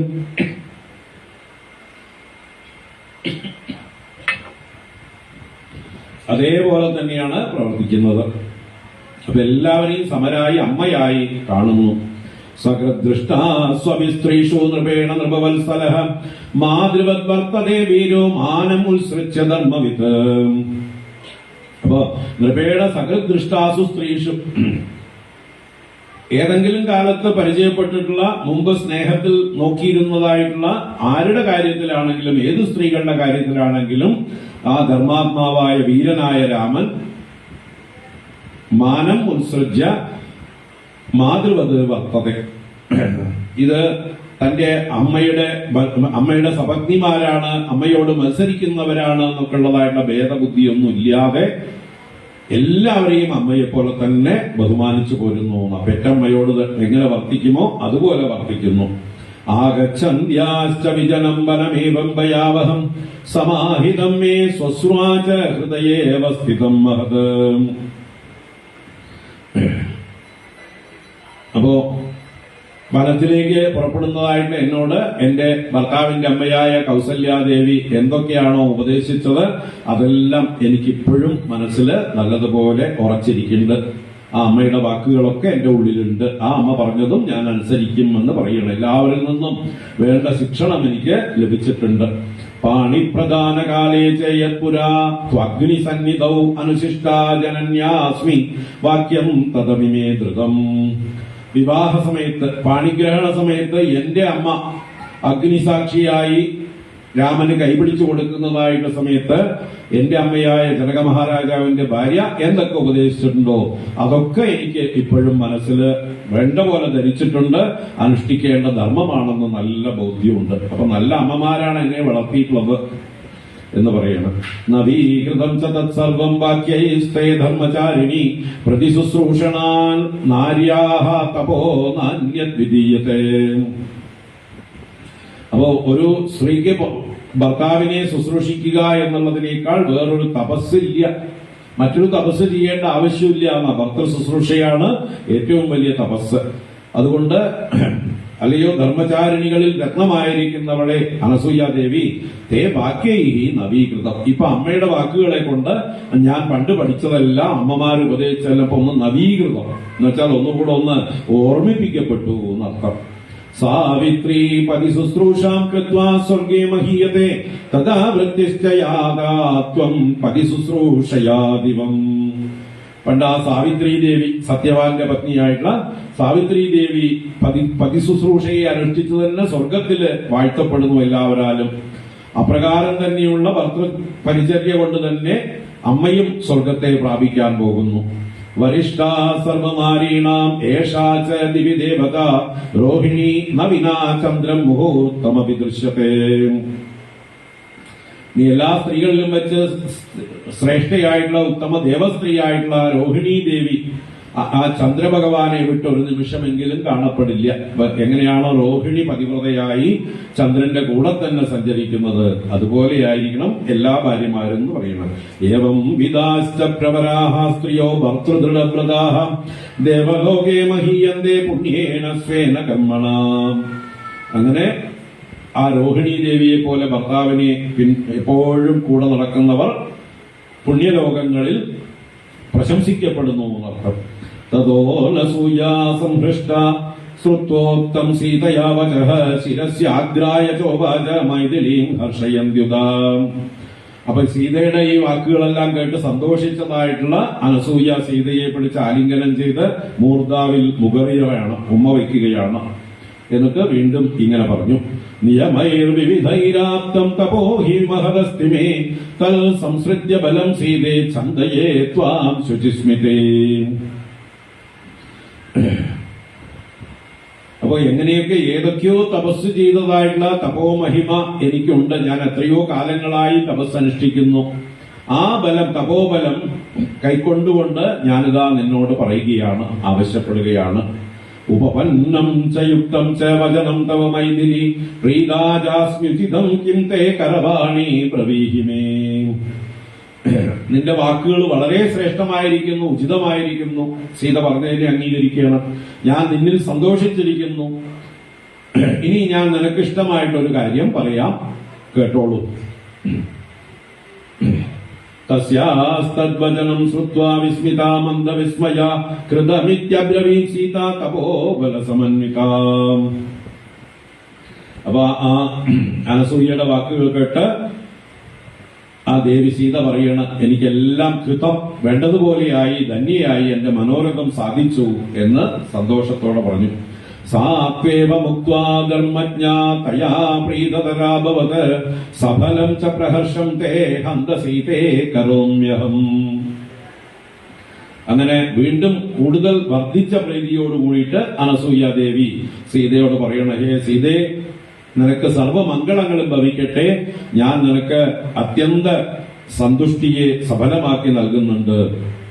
ഇതം ദിവ്യം പരം മാല്യം വസ്ത്രം ആഭരണാനി ച അംഗരാഗം ച വൈദേഹി മഹാർഘം ചാനുലേപനം മയാ ദത്തം ഇതം സീതേ തവ ഗാത്രാണി ശോഭയേത് അനുരൂപം അസംക്ലിഷ്ടം നിത്യമേവ ഭവിഷ്യതി. അല്ലയോ വൈദേഹി സീതേ, ഇത് ദിവ്യമായിട്ടുള്ള ഏറ്റവും ശ്രേഷ്ഠമായിട്ടുള്ളൊരു മാലയാണ് മാല്യം. ഇത് ദിവ്യമായിട്ടുള്ള വസ്ത്രമാണ്. ഈ ആഭരണങ്ങളെല്ലാം വളരെ വിശിഷ്ടങ്ങളാണ്. ഈ അംഗരാഗം എന്ന് പറഞ്ഞാൽ ശരീരത്തിൽ പുരട്ടുന്ന കുരുക്കൂട്ടുകള്, അതുപോലെ അനുലേപനം, മറ്റു തൈലം മുതലായിട്ട് തേക്കാനുള്ളതായിട്ടുള്ള എണ്ണയും മറ്റുമൊക്കെയാണ്. ഇതെല്ലാം മയാദത്തം ഇതം തവ ഗാത്രാണി ശോഭയേത്. എന്നാൽ നൽകപ്പെടുന്ന ഇതെല്ലാം നിന്റെ ശരീരത്തെ വളരെയധികം അലങ്കരിക്കും, വളരെ സൗന്ദര്യം നൽകും നിനക്ക്. നിത്യം അനുരൂപം അസംക്ലിഷ്ടമേവ ഭവിഷ്യതി. അപ്പൊ നീ എപ്പോഴും ഒട്ടും ക്ലേശമില്ലാത്തവളായി, കോട്ടം തട്ടാത്തവളായി, സൗന്ദര്യക്കുറവൊന്നും ഭവിക്കാതെ നീ വസിക്കും, വിളങ്ങും. അംഗരാഗേണ ദിവ്യേന ലിപ്താംഗീ ജനകാത്മജേ ശോഭയിഷ്യസി ഭർത്താരം യഥാ ശ്രീവിഷ്ണു അവ്യയം. അല്ലയോ ജാനകി, എങ്ങനെയാണോ മഹാലക്ഷ്മി ആ വിഷ്ണുവിനെ സന്തോഷിപ്പിക്കുന്നത്, അതുപോലെ ഈ കുറിക്കൂട്ട് പൂശിയ നീ നിന്റെ ഭർത്താവിനെ സന്തോഷിപ്പിക്കും. സാ വസ്ത്രം അംഗരാഗം ച ഭൂഷണാനി സ്രജസ്തദ മൈഥിലീ പ്രതിജഗ്രാഹ പ്രീതിദാനം അനുത്തമം. അങ്ങനെ ആ അനസൂയാദേവി കൊടുത്തതായിട്ട് അംഗരാഗവും വസ്ത്രവും എല്ലാം തന്നെ ആ ദേവി സ്വീകരിച്ചു. പ്രതിഗൃഹ്യ തത്സീതാ പ്രീതിദാനം യശസ്വിനി സൃഷ്ടാഞ്ജലിപുടാധീരാ സമുപാസ്തേ തപോധനാം. അതിനെല്ലാം സ്വീകരിച്ച് കൈകൂപ്പിക്കൊണ്ട് ആ താപസിയുടെ അടുത്ത് തന്നെ കുറച്ചു നേരം കൂടി വർത്തിച്ചു സീത എന്നാണ്. തപോധനാം സമുപാസ്തേ തദാ സീതാം ഉപാസീനാം അനസൂയാദൃഢവ്രത വചനം പ്രഷ്ടുമാരേബേ കഥാം കാഞ്ചിതനുപ്രിയാം. അങ്ങനെ തന്റെ അടുത്തിരുന്ന സീതയോട് വീണ്ടും ഒരു കഥയെക്കുറിച്ച് ചോദിക്കുകയാണ്, അല്ലെങ്കിൽ പറയുകയാണ്. സ്വയം വരേ കില പ്രാപ്താത്വം അനേന യശസ്വിന രാഘവേണേതി മേ സീതേ കഥാ ശ്രുതിം ഉപാഗത. ഇപ്പൊ സീതയുടെ കല്യാണത്തെ കുറിച്ച് ചോദിക്കുകയാണ്. രാഘവൻ നിന്നെ സ്വയംവരത്തിലാണ് പ്രാപിക്കപ്പെട്ടത് എന്ന സംഗതി എന്റെ ചെവിയിൽ കേട്ടിട്ടുണ്ട് ഞാൻ. മേ ശ്രുതിം ഉപഗത താം കഥാം ശ്രോതുമിച്ഛാമി വിസ്തരേണ ച മൈഥിലി യഥാനുഭൂതം കാഷ്ണേന തന്മേ ത്വം വക്തുമർഹസി. അല്ലയോ മൈഥിലി, ആ കഥ എനിക്കൊന്ന് വിസ്തരിച്ച് കേൾക്കാൻ ആഗ്രഹിക്കുന്നു. അതെങ്ങനെയാണ് നടന്നത്, അത് മുഴുവനും എന്നോട് നീ തന്നെ പറയണം. അപ്പോ സീതയുടെ മുഖത്ത് നിന്ന് സീതയുടെ വിവാഹ കഥ കേൾക്കാൻ അനസൂയ ആഗ്രഹിക്കുകയാണ്. ഏവമുക്താ തു സാ സീതാ താം തതോ ധർമ്മചാരിണീം ശ്രൂയതാം ഇതി ചോക്ത്വാദ കഥയാമാസതാം കഥാം. എന്നാ കേട്ടോളൂ എന്ന് പറഞ്ഞുകൊണ്ട് ആ കഥയെ സീത ആരംഭിച്ചു. മിഥിലാധിപതിർവീരോ ജനകോ നാമ ധർമ്മവിത് ക്ഷത്രധർമ്മേ ഹ്യഭിരതോ ന്യായദശാസ്തി മേദിനീം. ആ ധർമ്മജ്ഞനും ക്ഷത്രിയ ധർമ്മത്തിൽ തൽപരനും വീരനുമായിട്ടുള്ള ജനകൻ എന്ന രാജാവ് മിഥിലാധിപതിയായിട്ടും ഭൂമിയെ മുഴുവൻ ഭരിച്ചുകൊണ്ട് വന്നിരുന്നു. തസ്യ ലാംഗലഹസ്തസ്യ കർഷണക്ഷേത്രമണ്ഡലം അഹം കിലോക്തിദാ ഭിത്വാ ജഗതീം നൃപതേ സുതാം. തന്റെ ജനനത്തെ കുറിച്ച് പറയണം. എങ്ങനെയായിരുന്നു? കലപ്പ കയ്യിലെടുത്ത് യാഗഭൂമിയെ ഉഴുന്നതായിട്ടുള്ള ആ ജനക മഹാരാജാവിന് ഭൂമി പിളർന്ന് ഉത്തിതയായിട്ടുള്ള പുത്രിയായി ഞാൻ വന്നു എന്നാണ് പറയപ്പെടുന്നത്. അപ്പൊ എന്നെ ആ സീതയിൽ നിന്ന് കിട്ടിയത് കൊണ്ടാണ് സീത എന്ന് വിളിക്കുന്നത്. ഉഴവ് ചാല് അതിൽ നിന്ന് കിട്ടിയതാണ്. സമാം ദൃഷ്ട്വാ നരപതി മുഷ്ടി വിക്ഷേപ തൽപരഃ പാംസു കുണ്ഡിത സർവാംഗീം ജനകോ വിസ്മിതോഭവത്. അപ്പൊ മുഷ്ടി വിക്ഷേപ തൽപര, വിത്തെടുത്ത് കയ്യിലെടുത്ത് വിതച്ചുകൊണ്ടിരിക്കുന്നതിൽ തൽപരനായിരുന്ന ആ ജനക മഹാരാജാവ് പാംസുകുണ്ഠിത സർവാംഗി മാം ദൃഷ്ട, പൊടിപടലം മൂടിയിരിക്കുന്ന എന്നെ കണ്ട് അത്ഭുതത്തോടെ എന്റെ അടുത്തേക്ക് വന്നു. വിസ്മിത അഭവത്, വളരെ വിസ്മയത്തോടെ എന്റെ അടുത്തേക്ക് വന്നു. അനപത്യേന ച സ്നേഹാത് അംഗമാരോപ്യ ച സ്വയം മമേയം തനയേത്യുക്ത്വാ സ്നേഹോ മൈ നിപാതിതഃ. അത്രയും കാലം സന്തതികളില്ലാതിരുന്ന ആളായിരുന്നു ആ രാജാവ്. അപ്പൊ എന്നെ കിട്ടിയതോടുകൂടി ഇവൾ എന്റെ പുത്രിയാണ്, മമ തനയായം എന്ന് പറഞ്ഞ് എന്റെ നേരെ നല്ലോണം സ്നേഹം ചെലുത്തി. അന്തരീക്ഷേചവാഗുപ്ത പ്രതിമാമ അമാനുഷീകില ഏവമേതം നരപതേ ധർമ്മേണ തനയാതവ. അപ്പോഴേക്കും ആകാശവാണി ഉണ്ടായി. രാജാവ് കേട്ടു, ഹേ രാജാവേ, അതങ്ങനെ തന്നെയാണ്, ധർമ്മപ്രകാരം അവിടുത്തെ മകൾ തന്നെയാണ് എന്നൊരു അശരീരി വാക്ക് പറയപ്പെട്ടു എന്നാണ് പറയുന്നത്. തദപ്രഹൃഷ്ടോ ധർമാത്മാ പിതാമേ മിഥിലാധിപഃ അവാപ്തോ വിപുലാമൃദ്ധിം മാമവാപ്യ നരാധിപഃ. ആ മിഥിലാധിപനായ രാജാവ് എന്നെ പ്രാപിച്ച് പിന്നെ അദ്ദേഹം ഐശ്വര്യം നിറയുണ്ടായി, അദ്ദേഹത്തിന് സന്തുഷ്ടി ഉണ്ടായി, അദ്ദേഹത്തിന്റെ രാജ്യം വളരെ ഐശ്വര്യ സമൃദ്ധമായി മാറി. ദത്താചാസ്മി അഷ്ടവദ്ദൈ ദേവ്യൈ ജ്യേഷ്ഠാജൈ പുണ്യകർമ്മണ തയാ സംഭാവിതാചാസ്മി സ്നിഗ്ധയാ മാതൃസൗഹൃദാത്. അപ്പോ അദ്ദേഹത്തിന്റെ മൂത്ത പത്നിയില് എന്നെ പുത്രിയായിട്ട് സമർപ്പിച്ചു. അങ്ങനെ അദ്ദേഹത്തിന്റെ മൂത്ത ഭാര്യയുടെ മകളായിട്ടാണ് വാത്സല്യത്തോടുകൂടി ഞാൻ വളർന്നത്. അങ്ങനെ എല്ലാവരാലും ലാളിക്കപ്പെട്ടുകൊണ്ട് ഞാൻ വളർന്നു. എല്ലാവരും എന്നെ ബഹുമാനിച്ചു. പതി സംയോഗ സുലഭം വയോ ദൃഷ്ട്വാ തുമേ പിതാ ചിന്താമഭ്യഗമദ്ദീനോ വിത്തനാശാദിവാദനഃ. അപ്പൊ എന്റെ വയസ്സ് കല്യാണപ്രായമെത്തി എന്ന് കരുതിയിട്ട് അദ്ദേഹം ദരിദ്രൻ സ്വത്തുപോയാൽ എങ്ങനെ വിഷമിക്കുമോ അതുപോലെയൊക്കെ വിചാരപ്പെടാൻ തുടങ്ങി. മകളെ വിവാഹം കഴിക്കേണ്ട കാര്യത്തില് ഉണ്ടായ ചിന്തകൾ. സദൃശാചാപകൃഷ്ടാച്ച ലോകേ കന്യാപിതാ ജനാത് പ്രദർശനാം അവാപ്നോതി ശക്രേണാഭിസമോഭവ. അപ്പോ ഏത് പിതാക്കന്മാരും കന്യകമാരുടെ പിതാക്കന്മാരെങ്ങനെയാണ്? ഇന്ദ്രന് തുല്യനാണെങ്കിൽ പോലും കന്യകയുടെ പിതാവാണെന്ന് വെച്ചാല് ലോകത്തില് മറ്റുള്ളവരാൽ അപമാനം പ്രാപിക്കും എന്നുള്ളതാണ്. എന്നുവെച്ചാൽ വരുന്ന പാർട്ടികൾ സംബന്ധികള് കന്യാപിതാക്കന്മാരെ എപ്പോഴായാലും ചെറുതായി കാണും, അല്ലെ? അതാണ് ലോക സ്വഭാവം. അതിനെക്കുറിച്ചാണ് ഇവിടെ പറയുന്നത്. അപ്പോ താം ദർശന മധുരസ്താം ദൃഷ്ട്വാചാത്മനി പാർത്ഥിവഃ ചിന്താർണവഗതഃ പാരം നാസസാദാപ്ലവോ യഥാ. അങ്ങനെ ആ രാജാവ് എന്നെക്കുറിച്ചും വളരെയധികം ചിന്ത പൂണ്ടവനായി വിചാരത്തിന്റെ കര കാണാതെ കഴിഞ്ഞു. അയോ നിജാം ഹിമാം ജ്ഞാത്വാ നാദ്യഗച്ഛത് വിചിന്തയൻ സദൃശം ചാനുരൂപം ച മഹീപാലഃ പതിം മമ. അപ്പൊ ഞാൻ അയോനിജയായി ഉണ്ടായതാണെന്ന് ലോകം അറിയും. അപ്പോ ചിലപ്പോ എന്നെ വിവാഹം കഴിക്കാൻ ആരെങ്കിലും വന്നില്ലെങ്കിലോ എന്നുള്ള പേടി കൂടി അദ്ദേഹത്തിന് ഉണ്ടായിരുന്നു, അല്ലെ? ഇവളുടെ ജനനം എങ്ങനെയാണെന്നൊക്കെ ആളുകൾ ചോദിക്കില്ലേ, ഉൽപ്പത്തിയെ കുറിച്ച് ചോദിക്കില്ലേ? അപ്പൊ ആരാണ് പിതാവ് എന്ന് ചോദിക്കുമ്പോ എനിക്ക് അങ്ങനെ വയലിൽ നിന്ന് കിളഞ്ഞു കിട്ടിയതാണെന്ന് പറയുമ്പോൾ വിലയില്ലാതാവും. അപ്പൊ അങ്ങനെയുള്ളൊരു സാഹചര്യത്തെ നേരിടാൻ അദ്ദേഹത്തിന്റെ മനസ്സ് വളരെയധികം വേദനിച്ചു. തസ്യ ബുദ്ധിരിയം ജാതാ ചിന്തയാനസ്യ സന്തതം സ്വയംവരം തനൂജായ കരിഷ്യാമി ധീമതഃ. അങ്ങനെയാണ് അദ്ദേഹം മകളുടെ സ്വയംവരം നിശ്ചയിക്കുന്നത്. ഇങ്ങനെയായാൽ എന്റെ പുത്രിക്ക് സ്വയംവരമുണ്ടെന്ന് ഘോഷിക്കാം. അപ്പൊ അത് കേട്ടിട്ട് ആളുകൾ വന്ന് അന്വേഷിച്ച് വരുമല്ലോ. അപ്പൊ ഉള്ള സത്യവും പറഞ്ഞുകൊണ്ട് ആരെങ്കിലും അവളെ സ്വയമേവ വരിക്കുന്നുണ്ടെങ്കിൽ അപ്പോ അങ്ങനെ ആവട്ടെ എന്ന് കരുതി. മഹായജ്ഞേ തദാ തസ്യ വരുണേന മഹാത്മനാ ദത്തം ധനുർവരം പ്രീത്യ തൂണീചാക്ഷയസായകൗ അസഞ്ചാല്യം മനുഷ്യൈശ്ച യത്നേനാഭിജഗൗരവാത് തന്ന ശക്താനമയിതും സ്വപ്നേഷ്വപി നരാധിപാഃ തദ്ധനുഃ പ്രാപ്യ മേ പിത്രാ വ്യാഹൃതം സത്യവാദിന സമവായേ നരേന്ദ്രാണം പൂർവമാമന്ത്ര്യ പാർത്ഥിവാൻ. അപ്പൊ തനിക്ക് മുമ്പ് വരുണനിൽ നിന്നൊരു യജ്ഞത്തില് അനുഗ്രഹമായിട്ട് കിട്ടിയ ഒരു വില്ലിനെ കുറിച്ച് ചിന്തിച്ചു. ഒരു 2 ആവനാഴികളും ഒരു വില്ലും വരുണനിൽ നിന്ന് എനിക്ക് ലഭിക്കപ്പെട്ടിരുന്നു. അതിന്റെ മഹത്വം കൊണ്ട് അത് ആരാലും ഇളക്കപ്പെടാൻ കഴിയാത്തതായിരുന്നു. അതിനെ ഇളക്കാനായിട്ട് സ്വപ്നത്തിൽ പോലും രാജാക്കന്മാർക്ക് കഴിയില്ല. അപ്പൊ പിന്നെ കുലയ്ക്കുന്ന കാര്യം പറയാനില്ലല്ലോ. ആരും അത് കുലയ്ക്കാൻ ശക്തരായിരുന്നില്ല.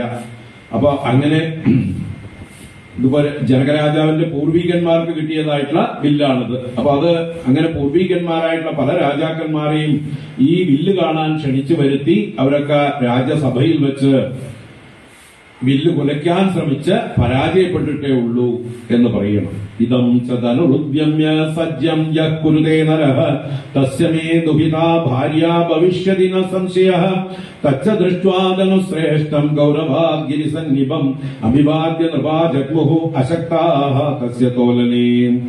അപ്പോ ആ വില്ലിനെ വെച്ചുകൊണ്ട് ഞാനൊരു പ്രതിജ്ഞ ചെയ്തു.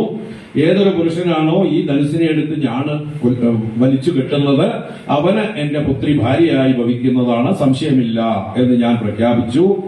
അങ്ങനെ ഈ പർവ്വത സദൃശമായിട്ടുള്ള ഈ വല്ലിനെ കണ്ട് അത് പൊക്കാൻ പോലും സാധിക്കാത്തവരായിട്ട് അതിനെ വണങ്ങി രാജാക്കന്മാരൊക്കെ മടങ്ങിപ്പോയി. സുദീർഘസ്യ തൂ കാലസ്യ രാഘവോയം മഹാദ്യുതിഃ വിശ്വാമിത്രേണ സഹിതോ യജ്ഞം ദ്രഷ്ടും സമാഗതഃ ലക്ഷ്മണേന സഹ ഭ്രാത്രാ രാമഃ സത്യപരാക്രമഃ. അങ്ങനെ കുറെ രാജാക്കന്മാർ വന്നുപോയി. കുറെ കാലം കഴിഞ്ഞു. അങ്ങനെയാണ് ആ രഘുവംശത്തിൽ അവതരിച്ച പ്രഭാവശാലിയായ സത്യപരാക്രമനായ രാമൻ വിശ്വാമിത്രനോടും ലക്ഷ്മണനോടും കൂടിയിട്ട് യാഗം കാണാനായിക്കൊണ്ടാണ് വന്നത്. ധനുർയാഗം സന്ദർശിക്കാൻ വന്നു. വിശ്വാമിത്രസ്തു ധർമാത്മാ മമ പിത്രാസു പൂജിതഃ പ്രോവാച പിതരം തത്ര രാഘവൗ രാമലക്ഷ്മണൗ. അപ്പൊ വിശ്വാമിത്രനെ എന്റെ അച്ഛൻ വേണ്ടതുപോലെ പൂജിച്ചു. ആ രാമലക്ഷ്മണന്മാരെ കുറിച്ച് വിശ്വാമിത്രൻ പറഞ്ഞു കൊടുത്തു ഇന്നവരാണ് എന്നുള്ളത്. സുതൗ ദശരഥസ്യ ഇമൗ ധനുർദർശനകാംക്ഷിണൗ ധനുർദർശയ രാമായ രാജപുത്രായ ദൈവികം ഇത്യുക്തസ്തേന വിപ്രേണ തദ്ധനു സമുപായത്. ഇവർ രണ്ടുപേരും ദശരഥന്റെ പുത്രന്മാരാണ്. അവര് വില്ല് കാണാൻ ആഗ്രഹിക്കുന്നു, അത് കുലയ്ക്കാൻ ആഗ്രഹിക്കുന്നു. രാമന് കാണിച്ചു കൊടുക്കൂ, രാജപുത്രനായിട്ടുള്ള രാമന് ധനുസ് കൊണ്ടുവന്ന് കാണിച്ചു കൊടുക്കൂ എന്ന് പറഞ്ഞു. അങ്ങനെ ആ തദ്ധനുഹു സമുപാമയത്, ആ വില്ല് കൊണ്ടുവരപ്പെട്ടു. നിമേഷാന്തരമാത്രേണ തദാനം യഥവീര്യവാൻ ജ്യാം സമാരോപ്യ ജഡിതി പൂരയാമാസ വീര്യവത്. ആ വീര്യവാനായിട്ടുള്ള രാമൻ ക്ഷണനേരം കൊണ്ട് അതിനെ വളച്ച് വീര്യവത് ജാം സമാരോപ്യ, വളരെ വീര്യം പ്രകടിപ്പിച്ചുകൊണ്ട് ആ ഞാണിനെ വലിച്ചു കെട്ടി ജഡിതി പൂരയാമാസ, പെട്ടെന്ന് അതിനെ ഒരു പൂരണം ചെയ്യുക എന്ന് വെച്ചാൽ ഞാൻ വലിച്ച് ശബ്ദമുണ്ടാക്കുക, ഡങ്കാരം പുറപ്പെടുവിക്കുക. തേന പൂരയതാ വേഗാത് മധ്യേ ഭഗ്നം ദുദാതനുഹു തസ്യ ശബ്ദോഭവത് ഭീമഃ പതിതസ്യ ആശനേരിവ. അങ്ങനെ അദ്ദേഹം ഒന്ന് ഞാൻ വലിച്ച് ശബ്ദമുണ്ടാക്കിയതോടു കൂടിയിട്ട് ആ ധനുസ് രണ്ടായി മുറിഞ്ഞു വീണു. ആ മുറിഞ്ഞതിന്റെ ശബ്ദം ഇടിമുഴക്കം പോലെ അശനേഹേ ഇവ ഭീമഃ ഭവത്. അശനി എന്ന് പറഞ്ഞാൽ ലൈറ്റ്നിങ് അല്ലെങ്കിൽ ഇടി എന്നൊക്കെ, ഇടിയുടെ ശബ്ദം പോലെ ഭയങ്കരമായി ഭവിച്ചു. ഇതൊക്കെ നമ്മൾ ബാലകാണ്ഡത്തിൽ വിസ്തരിച്ച് കണ്ടതാണ്. ഇവിടെ അതിന്റെ ഒരു ചെറിയൊരു അനുസ്മരണം നമ്മുടെ സീതയുടെ വാക്കുകളിൽ നിന്ന് അനസൂയ കേൾക്കുകയാണ്. തദോഹം തത്ര രാമായ പിത്രാ സത്യാഭിസന്ധിനാ നിശ്ചിതാദാതുമുദ്യമ്യ ജലഭാജനം ഉത്തമം. അങ്ങനെ സത്യസന്ധനായിട്ടുള്ള എന്റെ പിതാവ് ജലപാത്രം കയ്യിലെടുത്ത് ശ്രീരാമന് വാഗ്ദാനം ചെയ്തു, വിവാഹം കൊടുക്കാനായിട്ട് നിശ്ചയം ചെയ്തു. പുതകപൂർവകം ദാനം എന്നാണ്. വെള്ളം ഒഴിച്ചു കൊടുത്താൽ സ്റ്റാമ്പ് പേപ്പറിൽ ഒപ്പിട്ട പോലെയായി. അതാണ് വെള്ളം കൊടുക്കൽ. ദീയമാനാം നതു തദാ പ്രതിജഗ്രാഹരാഘവഃ അവിജ്ഞായ പിതുച്ഛന്ദം അയോധ്യാധിപതേഃ പ്രഭോഃ. എന്നാൽ അങ്ങനെ അച്ഛൻ കൊടുക്കാൻ നിന്നപ്പോഴും രാമൻ തയ്യാറായില്ല എന്നാ പറയണത്. എന്താ പറയണത്? എന്റെ അച്ഛന്റെ ഇഷ്ടം അറിയണമെന്ന്. അതാണ് ദീയമാനാം പ്രഭോഃ അയോധ്യാധിപതേഃ പിതുഃ ചന്ദം അവിജ്ഞായന പ്രതിജഗ്രാഹ. പിതാവിന്റെ ഇച്ഛ അറിഞ്ഞിട്ടേ അദ്ദേഹം പ്രതിഗ്രഹിക്കുള്ളൂ എന്ന് പറഞ്ഞ് പ്രതിഗ്രഹിക്കാതിരുന്നു എന്ന് പറഞ്ഞാൽ അതിനു മുമ്പ് ജനകനും ദശരഥനും തമ്മിൽ അല്പം ശത്രുത മത്സരങ്ങൾ ഉണ്ടായിരുന്നു. അപ്പോ എന്താ പറയുക, അത് തീർക്കാനുള്ളൊരു സന്ദർഭം രാമൻ ഉണ്ടാക്കുകയാണ്. അച്ഛനിത് കേൾക്കുമ്പോൾ സന്തോഷമാവും. അച്ഛൻ വന്ന് അച്ഛന്റെ മനസ്സോടുകൂടി തന്നെ സമ്മതിക്കണം. അല്ലാതെ താൻ ദാച്ച ഞാൻ സ്വന്തമാക്കിയിട്ടുണ്ട്, അങ്ങും കൂടി വന്ന് അംഗീകരിക്കൂ എന്ന് പറയുമ്പോൾ ഏത് അച്ഛനാ അംഗീകരിക്കുക? അല്ലെ? എല്ലാ അച്ഛന്മാരും അങ്ങനെയുള്ള ഒരു ഈഗോ ഉണ്ടല്ലോ, അച്ഛൻ്റെതായിട്ടുള്ള ഈഗോ. അപ്പൊ ആ അച്ഛന്റെ ഈഗോനെ ഒന്ന് സാറ്റിസ്ഫൈ ചെയ്താൽ അച്ഛനായിട്ട് തന്നെ അതിന് മുൻകൈ എടുത്തു എന്ന് വന്നാൽ അവർ തമ്മിലുള്ള ബന്ധവും സുദൃഢമാകും. അല്ലെങ്കിൽ ആ മത്സരം വീണ്ടും എന്തായാലും എന്റെ മകനെ തട്ടിയെടുത്തു അയാള് എന്ന് ജനകനോട് ദശരഥന് ചിലപ്പോൾ ശത്രുത കൂടാൻ വഴിയുണ്ട്, അല്ലെ? അപ്പൊ അത് ഉണ്ടാക്കാതിരിക്കാൻ വേണ്ടി രാമൻ എന്ത് പറഞ്ഞു?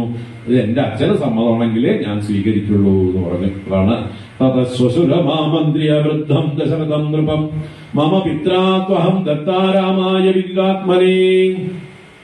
അപ്പോ ആ മഹാത്മാവായ ശ്വശുരൻ, എന്റെ ശ്വശുരൻ എന്ന് പറഞ്ഞാൽ എന്റെ ഭർത്താവിന്റെ അച്ഛൻ, അദ്ദേഹത്തെ അറിയിച്ചു, ക്ഷണിച്ചു വരുത്തി. അങ്ങനെ അദ്ദേഹത്തിന്റെ സമ്മതത്തോടു കൂടിയിട്ട് എന്റെ പിതാവിനാൽ ലോകപ്രസിദ്ധനായ ശ്രീരാമനായിക്കൊണ്ട് ഞാൻ വിവാഹം ചെയ്ത് കൊടുക്കപ്പെട്ടു. അപ്പൊ എല്ലാ എന്താ പറയാ, അച്ഛനമ്മമാരുടെ പൂർണ്ണ സമ്മതത്തോടു കൂടിയിട്ടാണ് വിവാഹം നടന്നിരിക്കുന്നത്.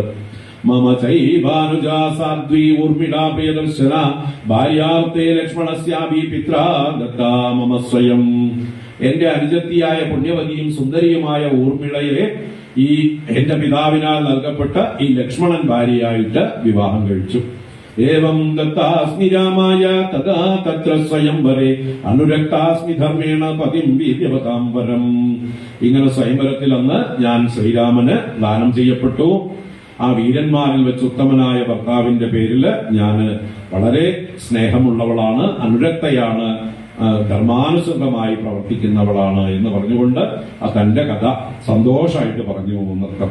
ഇത്യാർഷേ ശ്രീമദ് രാമായണേ വാൽമീകീയ ആദികാവ്യ അയോധ്യാകാണ്ഡേ അഷ്ടാദശോത്തര ശതതമ സർഗ. ഇനി അവസാനത്തെ സർഗം ഓടിച്ചു വായിക്കാം. അത് ഉത്തര ശതതമ സർഗ. 119 സർഗം ദണ്ഡകാരണ്യ പ്രവേശമാണ്. അനസൂയാതു ധർമ്മജ്ഞാ ശ്രുത്വാതാം മഹതീം കഥാം പര്യശ്വജത ബാഹുഭ്യാം ശിരസ്യാഗ്രായ മൈഥിലീം വ്യക്താക്ഷരപദം ചിത്രം ഭാഷിതം മധുരം ത്വയാ യഥാ സ്വയംവരം വൃത്തം തൽ സർവം ച ശ്രുതം മയാ രമേഹം കഥയാ തേതോ ദൃഢം മധുരഭാഷിണീ. ആ അനസൂയ സന്തോഷിച്ച് പറഞ്ഞ വാക്കുകളാണ്. നിന്റെ നല്ല സത്യസന്ധമായിട്ടുള്ള വാക്കുകളൊക്കെ കേട്ട് ഞാൻ സന്തോഷിക്കുന്നു. നിന്റെ വിവാഹ വൃത്താന്തം നീ തന്നെ പറഞ്ഞ് കേട്ടതിൽ വളരെ സന്തോഷം എന്ന് പറഞ്ഞ് അനുഗ്രഹിച്ചു.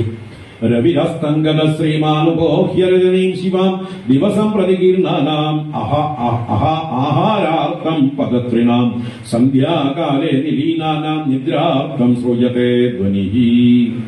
ആ സമയത്ത് സൂര്യൻ അസ്തമിച്ചു. സന്ധ്യാവേളകളില് മറ്റേ പക്ഷികളുടെയൊക്കെ കരച്ചില് കേൾക്കാൻ തുടങ്ങി. എല്ലാം തിരിച്ചു വരുന്നു. ഏതേചാഭ്യഭിഷേകാർദ്രാമുനയഃ കുലശോദ്യതാഃ സഹിതാ ഉപവർത്തന്തെ സലിലാപ്ലുതവൽക്കലാഃ ഋഷീണാമഗ്നിഹോത്രേഷു ഹുതേഷു വിധിപൂർവകം കപോദാംഗാരുണോ ധൂമോ ദൃശ്യത്തെ പവനോ ദദഃ അല്പവർണാ ഹി തരവോ ഗനീഭൂതാ സമന്തദഃ വിപ്രകൃഷ്ടേ വിദേശേസ്മിന്ന പ്രകാശന്തി വൈ ദിശഃ രജനീകരസത്വാനി പ്രചരന്തി സമന്തതഃ തപോവനമൃഗാഹ്യേതേ വേദി തീർത്ഥേഷു ചേരതേ സംപ്രവൃത്താ നിശാസീതേ നക്ഷത്രസമലങ്കൃതാ ജ്യോത്സ്നാ പ്രാവരണശ്ചേന്ദ്രോ ദൃശ്യതേ അഭ്യുദിതോംബരേ. രാത്രിയാവുന്നതിനെ വർണ്ണിച്ചതാണ്. സന്ധ്യാവേളകളില് ബ്രാഹ്മണരെ, അവിടെയുള്ള ഋഷിമാരെല്ലാം കുളിച്ചു വന്ന് അവരുടെ അഗ്നിഹോത്രമൊക്കെ പൂർത്തീകരിക്കുകയാണ്. സന്ധ്യാവേളയിൽ ചെയ്യുന്ന കർമ്മങ്ങളൊക്കെ ചെയ്തു. അത് കഴിഞ്ഞ് അവിടെയുള്ള ആശ്രമവാസികളായിട്ട് മൃഗങ്ങളൊക്കെ ആ എന്താ പറയുക തീയൊക്കെ കായുന്നതിന്റെ അടുത്തൊക്കെ വന്ന് കിടന്നു എന്നാണ്. അവരൊക്കെ സ്ഥിരം കിടക്കുന്ന സ്ഥാനങ്ങളുണ്ട്, അവിടെയൊക്കെ വന്ന് കിടന്നു.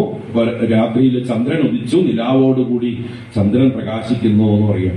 ഗമ്യതാമനുജാനാമി രാമസ്യാനുജരീ ഭവ കഥയന്ത്യാഹി മധുരം ത്വയാഹം പരിതോഷിത അലങ്കുരുജതാവത്വം പ്രത്യക്ഷം മമ മൈഥിലി പ്രീതിം ചരിയമേ വത്സേ ദിവ്യാലങ്കാര ശോഭിനി.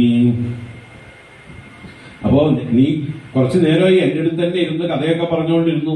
വേഗം രാമന്റെ അടുത്തേക്ക് ചെല്ലൂ. രാത്രിയായ ഭർത്താവിന്റെ അടുത്ത് പോകണം ഭാര്യമാരെ. അപ്പോ അതാണ് ധർമ്മം. അപ്പൊ വേഗം അദ്ദേഹത്തിന് വിപരീതമൊന്നും തോന്നാത്ത രീതിയിൽ അദ്ദേഹത്തെ ചെന്ന് സന്തോഷിപ്പിക്കൂ എന്ന് പറഞ്ഞ് രാമന്റെ അടുത്തേക്ക് അയക്കുകയാണ്. സാ തദാ സമലംകൃത്യ സീതാസുരസുതോപമ പ്രണമ്യ ശിരസാ തസ്യൈ രാമം തു അഭിമുഖീയയൗ തദാ തു ഭൂഷിതാം സീതാം ദദർശ വദതാംബരഃ രാഘവ പ്രീതിദാനേന തപസ്വിന്യാ ജഹർഷച. അങ്ങനെ സീത അനസൂയയെ നമസ്കരിച്ച് യാത്ര പറഞ്ഞ് വേഗം രാമന്റെ നേർക്ക് പോയി. അവിടെ ചെന്നപ്പോഴോ സീത പുതിയ ആഭരണങ്ങളൊക്കെ ഇട്ട് വന്നിരിക്കുന്നു. ഇതൊക്കെ കണ്ട് രാമൻ വളരെയധികം സന്തോഷിച്ചു. ഓ, അനസൂയ ദേവിയുടെ അനുഗ്രഹം കിട്ടിയില്ലേ, അവരുടെ സമ്മാനം കിട്ടിയില്ലേ എന്ന് പറഞ്ഞ് സന്തോഷിച്ചു എന്നാ പറയണത്. നിവേദയത്തത് സർവം സീതാരാമായ മൈഥിലി പ്രീതിദാനം തപസ്വിന്യ വസനാഭരണസ്വജാം. അപ്പൊ എല്ലാ കഥയും പറഞ്ഞു കൊടുത്തു. ഇങ്ങനെ അമ്മ അനസൂയ ദേവി തന്നതാണ് ഈ സമ്മാനങ്ങളൊക്കെ എന്നുള്ളത് പറഞ്ഞു. പ്രഹൃഷ്ടസ്തു അഭവത് രാമോ ലക്ഷ്മണശ്ച മഹാരഥഃ മൈഥില്യാ സക്രിയാം ദൃഷ്ട്വാ മാനുഷേഷു അതിദുർലഭാം. അപ്പോ ആ മഹാരഥനായ രാമൻ സീതാദേവിക്ക് ഇങ്ങനെ അനസൂയാദേവി കൊടുത്തതായിട്ടുള്ള സമ്മാനങ്ങളെയൊക്കെ കണ്ട് വളരെ സന്തോഷിച്ചു. മനുഷ്യരുടെ ഇടയിൽ ദുഷ്പ്രാപമായിട്ടുള്ള വസ്തുക്കളാണ്, അലൗകികമായ വസ്തുക്കളാണ് നിനക്ക് കിട്ടിയിരിക്കണം അനസൂയാദേവിയുടെ എന്നുള്ള സമ്മാനങ്ങൾ എന്ന് പറഞ്ഞ് സന്തോഷിച്ചു. തതസ്താം ശർവരീം പ്രീതഃ പുണ്യാം ശശിനിബാനനഃ അർച്ചിതസ്താപസൈ സിദ്ധൈഹി വാസരഘുനന്ദനഃ. അങ്ങനെ ചന്ദ്രവദനന്മാരായിട്ടുള്ള അല്ലെങ്കിൽ ആ രാമൻ താപസന്മാരാലും സിദ്ധന്മാരാലും സേവിതനായിക്കൊണ്ട് സന്തോഷത്തോടെ അന്നത്തെ രാത്രി അവിടെ അത്രിയുടെ ആശ്രമത്തിൽ തന്നെ കഴിച്ചുകൂട്ടി. തസ്യാം രാത്രിയാം വ്യതീതായാം അഭിഷിച്യ ഹുദാഗ്നികാൻ ആപൃച്ഛേദാം നരവ്യാഗ്രൗർ താപസാൻ വനഗോചരാൻ. അങ്ങനെ രാത്രി കടന്നുപോയി രാവിലെ എഴുന്നേറ്റ് കുളിച്ച് അവരുടെ നിത്യകർമ്മങ്ങളൊക്കെ ചെയ്ത് അവരോട് യാത്ര പറയുകയാണ്. അത്രി മുതലായ മഹർഷിമാരോട് യാത്ര പറഞ്ഞു. താവൂചുസ്തേ വനചരാഃ താപസാ ധർമ്മചാരിണഃ വനസ്യ തസ്യ സഞ്ചാരം രാക്ഷസൈ സമവിപ്ലുതം രക്ഷാംസി പുരുഷാദാനി നാനാരൂപാണി രാഘവ വസന്ത്യസ്മിൻ മഹാരണ്യേ വ്യാളാശ്ച രുധിരാശ്വനാഃ ഉച്ഛിഷ്ടം വാ പ്രമത്തം വാ താപസം ധർമ്മചാരിണം അഗന്ത്യസ്മിൻ മഹാരണ്യേ താൻ നിവാരയ രാഘവ. അപ്പൊ അവര് പറയുന്നതാണ് ഇങ്ങനെ ഈ വനത്തില് ധാരാളം രാക്ഷസന്മാര് താപസന്മാരെ ഉപദ്രവിച്ചുകൊണ്ട് ആപത്തുണ്ടാക്കിക്കൊണ്ടേയിരിക്കുന്നു. അതുകൊണ്ട് ഈ വൻകാട്ടില് ആ നരഭോജികളായിട്ടുള്ള രാക്ഷസന്മാര് രക്തപാനം ചെയ്യുന്ന ദുഷ്ടന്മാരൊക്കെ ധാരാളമുണ്ട്. ധർമാനുഷ്ഠാനത്തോടു കൂടിയവരായിട്ട് താപസനെ ഭക്ഷിച്ചു കളഞ്ഞ് ഉപദ്രവം ചെയ്തുകൊണ്ടിരിക്കുന്നു. അവരെ ഇല്ലാതെയാക്കിയാലും, അങ്ങനെയുള്ള രാക്ഷസന്മാരെ ഇല്ലാതാക്കി എല്ലാവർക്കും സ്വസ്ഥത നൽകിയാലും ഏഷ പന്താമഹർഷീണാം ബലാനി ആഹരതാംബനെ അനേന തുവനം ദുർഗം ഗന്തും രാഘവതേ ക്ഷമം. ഈ വഴിക്കാണ്, കാട്ടിലേക്കൊക്കെ ഞങ്ങൾ പോയി പഴങ്ങളെല്ലാം പറിച്ചു കൊണ്ടുവരുന്നതായിട്ടുള്ള വഴിയാണ്.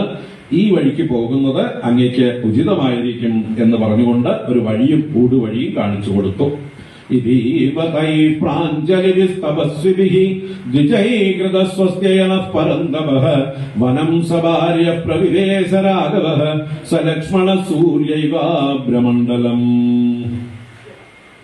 ആ ശത്രുസന്താപനായിട്ട് രാമൻ ലക്ഷ്മണ സഹിതനായി ഭാര്യാസമേതനായി ഇങ്ങനെ ഈ ഋഷീശ്വരന്മാരാൽ ഉണർത്തിക്കപ്പെട്ടവരായി ആ കൈകൂപ്പി നിൽക്കുന്ന താപസന്മാരൊക്കെ യാത്ര പറഞ്ഞുകൊണ്ടും അവരെ രക്ഷിക്കണം, അവർക്കുള്ള എന്താ പറയുക ബുദ്ധിമുട്ടുകൾ നീക്കി രാക്ഷസന്മാരെ വധിക്കണം എന്നുള്ള അപേക്ഷയോടെ കൈകൂപ്പി നിൽക്കുന്നതായിട്ടുള്ള താപസന്മാരാൽ വേണ്ട പോലെ മംഗളാശംസകളൊക്കെ നേരപ്പെട്ടവരായിട്ട് കൃത സ്വസ്ത്യയനഃ ആശീർവദനമെല്ലാം ചെയ്യപ്പെട്ടവരായിട്ട് വനം പ്രവിവേശ ആ ദണ്ഡകാരണ്യത്തിലേക്ക് പ്രവേശിക്കുകയാണ്.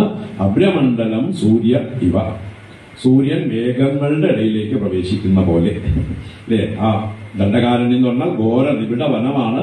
അപ്പൊ ആ നിബിഡ വനത്തിലേക്ക് രണ്ട് സൂര്യന്മാര് പോവുകയാണ്, രാമനും ലക്ഷ്മണനും. അപ്പൊ അതുപോലെ രണ്ടുപേരും ആ ദണ്ഡകാരണ്യത്തിലേക്ക് പ്രവേശിച്ചു എന്ന് പറഞ്ഞുകൊണ്ട് ഇവിടെ ഈ സർഗം പൂർണ്ണമാവുകയാണ്, ഈ കാണ്ഡവും പൂർണ്ണമാവുകയാണ്. ഇത്യാർഷേ ശ്രീമദ് രാമായണേ വാൽമീകിയെ ആദികാവ്യ അയോധ്യാകാണ്ഡേ ഏകോനവിംശത്യുത്തരശതതമഃ സർഗഃ. ഇതി അയോധ്യാകാണ്ഡഃ സമാപ്തഃ. പ്രവിശ്യതു മഹാരണ്യം ദണ്ഡകാരണ്യമാത്മവാൻ ദദർശരാമോ ദുർദർശ താപസാശ്രമമണ്ഡലം. അടുത്ത അധ്യായത്തിന്റെ ആദ്യത്തെ ശ്ലോകമാണ്. വെച്ചാൽ നമ്മൾ നിർത്തുന്നില്ല എന്ന് തുടരുകയാണ്. എപ്പോ തുടരണി? ഒരു ബ്രേക്ക് അല്ലെ, 11 മാസത്തെ ബ്രേക്ക് കഴിഞ്ഞിട്ട് അടുത്ത വർഷം മറ്റേ കർക്കിടക മാസം രാമായണ മാസം ആരംഭിക്കുമ്പോൾ നമ്മൾ അരണ്യകാണ്ഡത്തിലേക്ക് പ്രവേശിക്കും. എല്ലാവരും ആയുസ്സോടെ ഉണ്ടാവട്ടെ അല്ലെ. നമുക്ക് പ്രാർത്ഥിച്ചാൽ തീർച്ചയായിട്ടും അത് കേൾക്കാൻ വേണ്ടി ആയുസ് തരും ഭഗവാൻ. പറയാൻ വേണ്ടി എനിക്കും ആയുസ് തരും. അപ്പൊ ഇത്രയും ദിവസം 32 ദിവസം നമ്മൾ കഴിച്ചുകൂട്ടി. കുറച്ചു പേരേ ഉള്ളൂവെങ്കിലും ഉള്ളവർ മുടങ്ങാതെ വന്നു. സ്ഥിരമായിട്ട് വരുന്ന കുറച്ചു പേര്, വിരലിലെണ്ണാവുന്നവരെ സ്ഥിരമായിട്ടുണ്ടായിരുന്നുള്ളൂ. ബാക്കി കുറെ അന്ന് ഓരോ ദിവസവും വന്നു പോകുന്നവരാണ്. അത് പലരും പല പ്രാവശ്യം വന്നവരുണ്ട്. എങ്കിലും ഞാൻ ഇത് ആസ്വദിക്കുകയായിരുന്നു.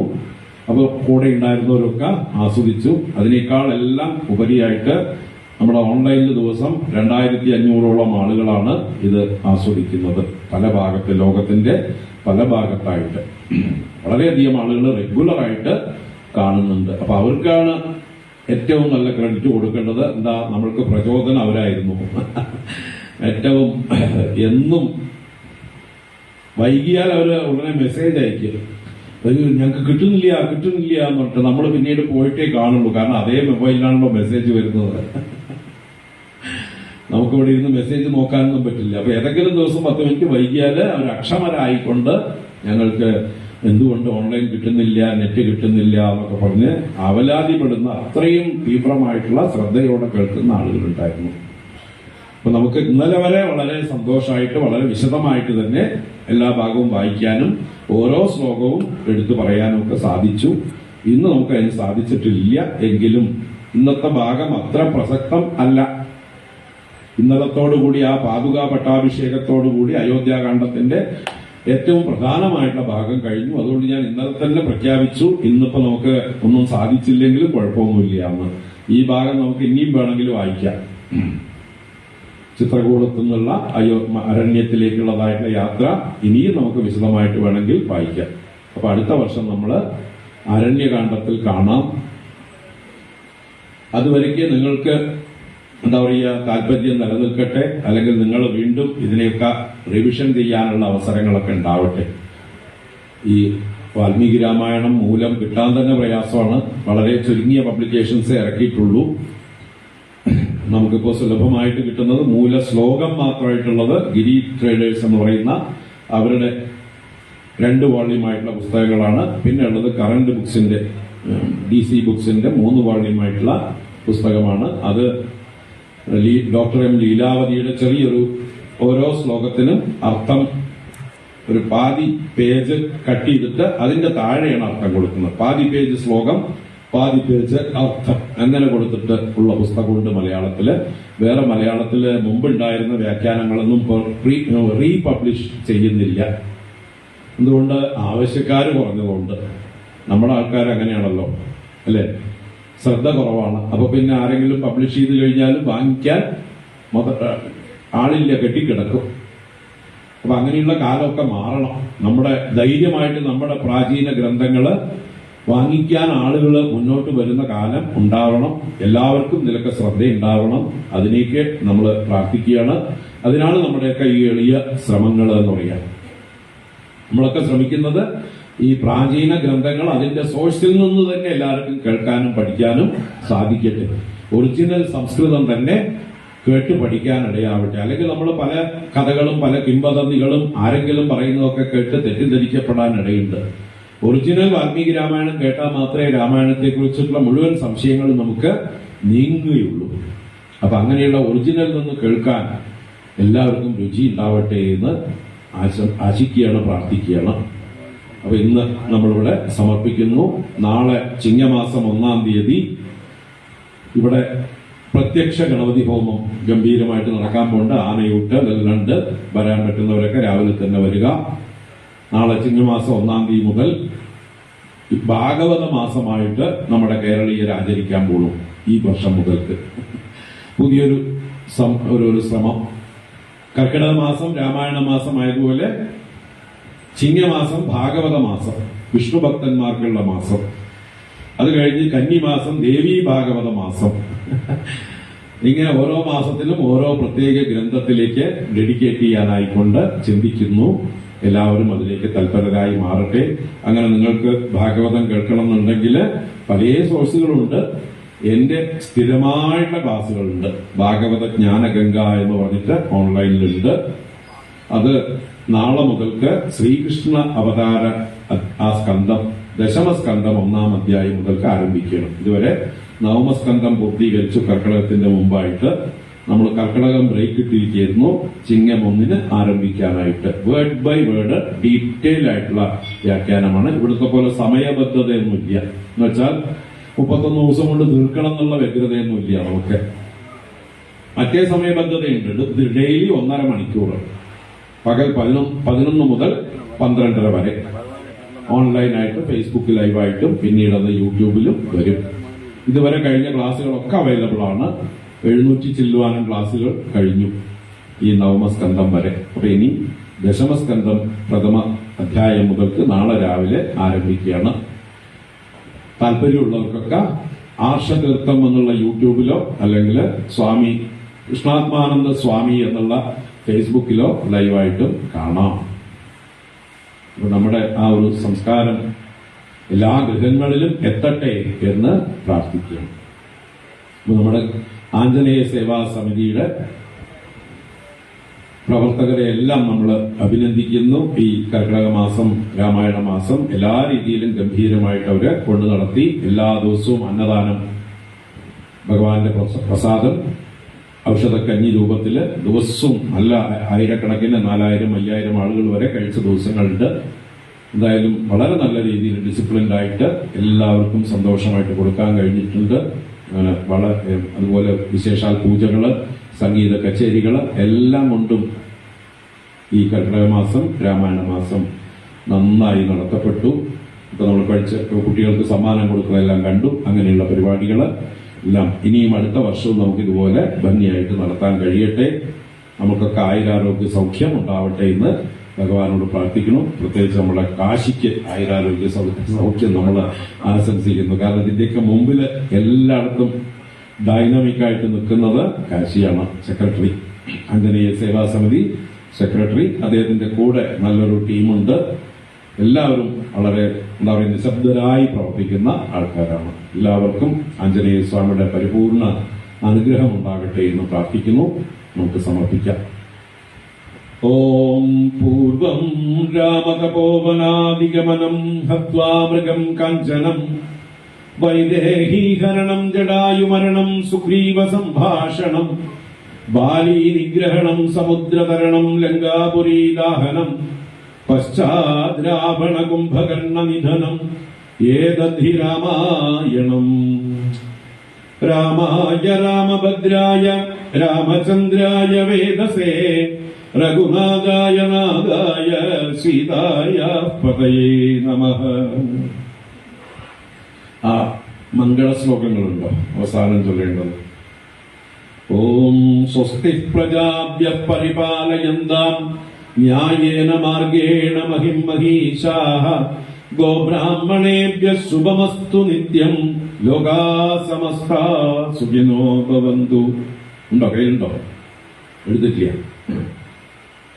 ഉപസംഹാര ശ്ലോകങ്ങൾ നോട്ടുണ്ടല്ലോ മംഗളം. ശരി, നമുക്ക് സാധാരണ ചെയ്യുന്ന പോലെ തന്നെ ചെയ്യാം. ഓം ബുദ്ധിർബലം യശോധൈര്യം നിർഭയത്വമരോഗത അജാഡ്യം വാക്പടുത്വം സഹനൂമത്സ്മരണാത് ഭവേത്. ഓം കായേന വാചാ മനസേന്ദ്രിയൈർവാ ബുദ്ധ്യാത്മനാ വാ പ്രകൃതേ സ്വഭാവാത് കരോമി യദ്യത് സകലം പരസ്മൈ നാരായണായേതി സമർപ്പയാമി.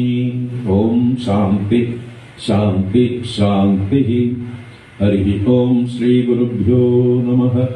ഹരി ഓം.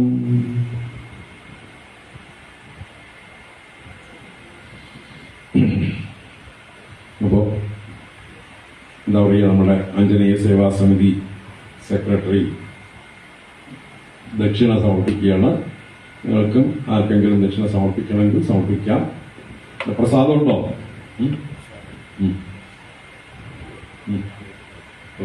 പടയൊക്കെ കഴിഞ്ഞു.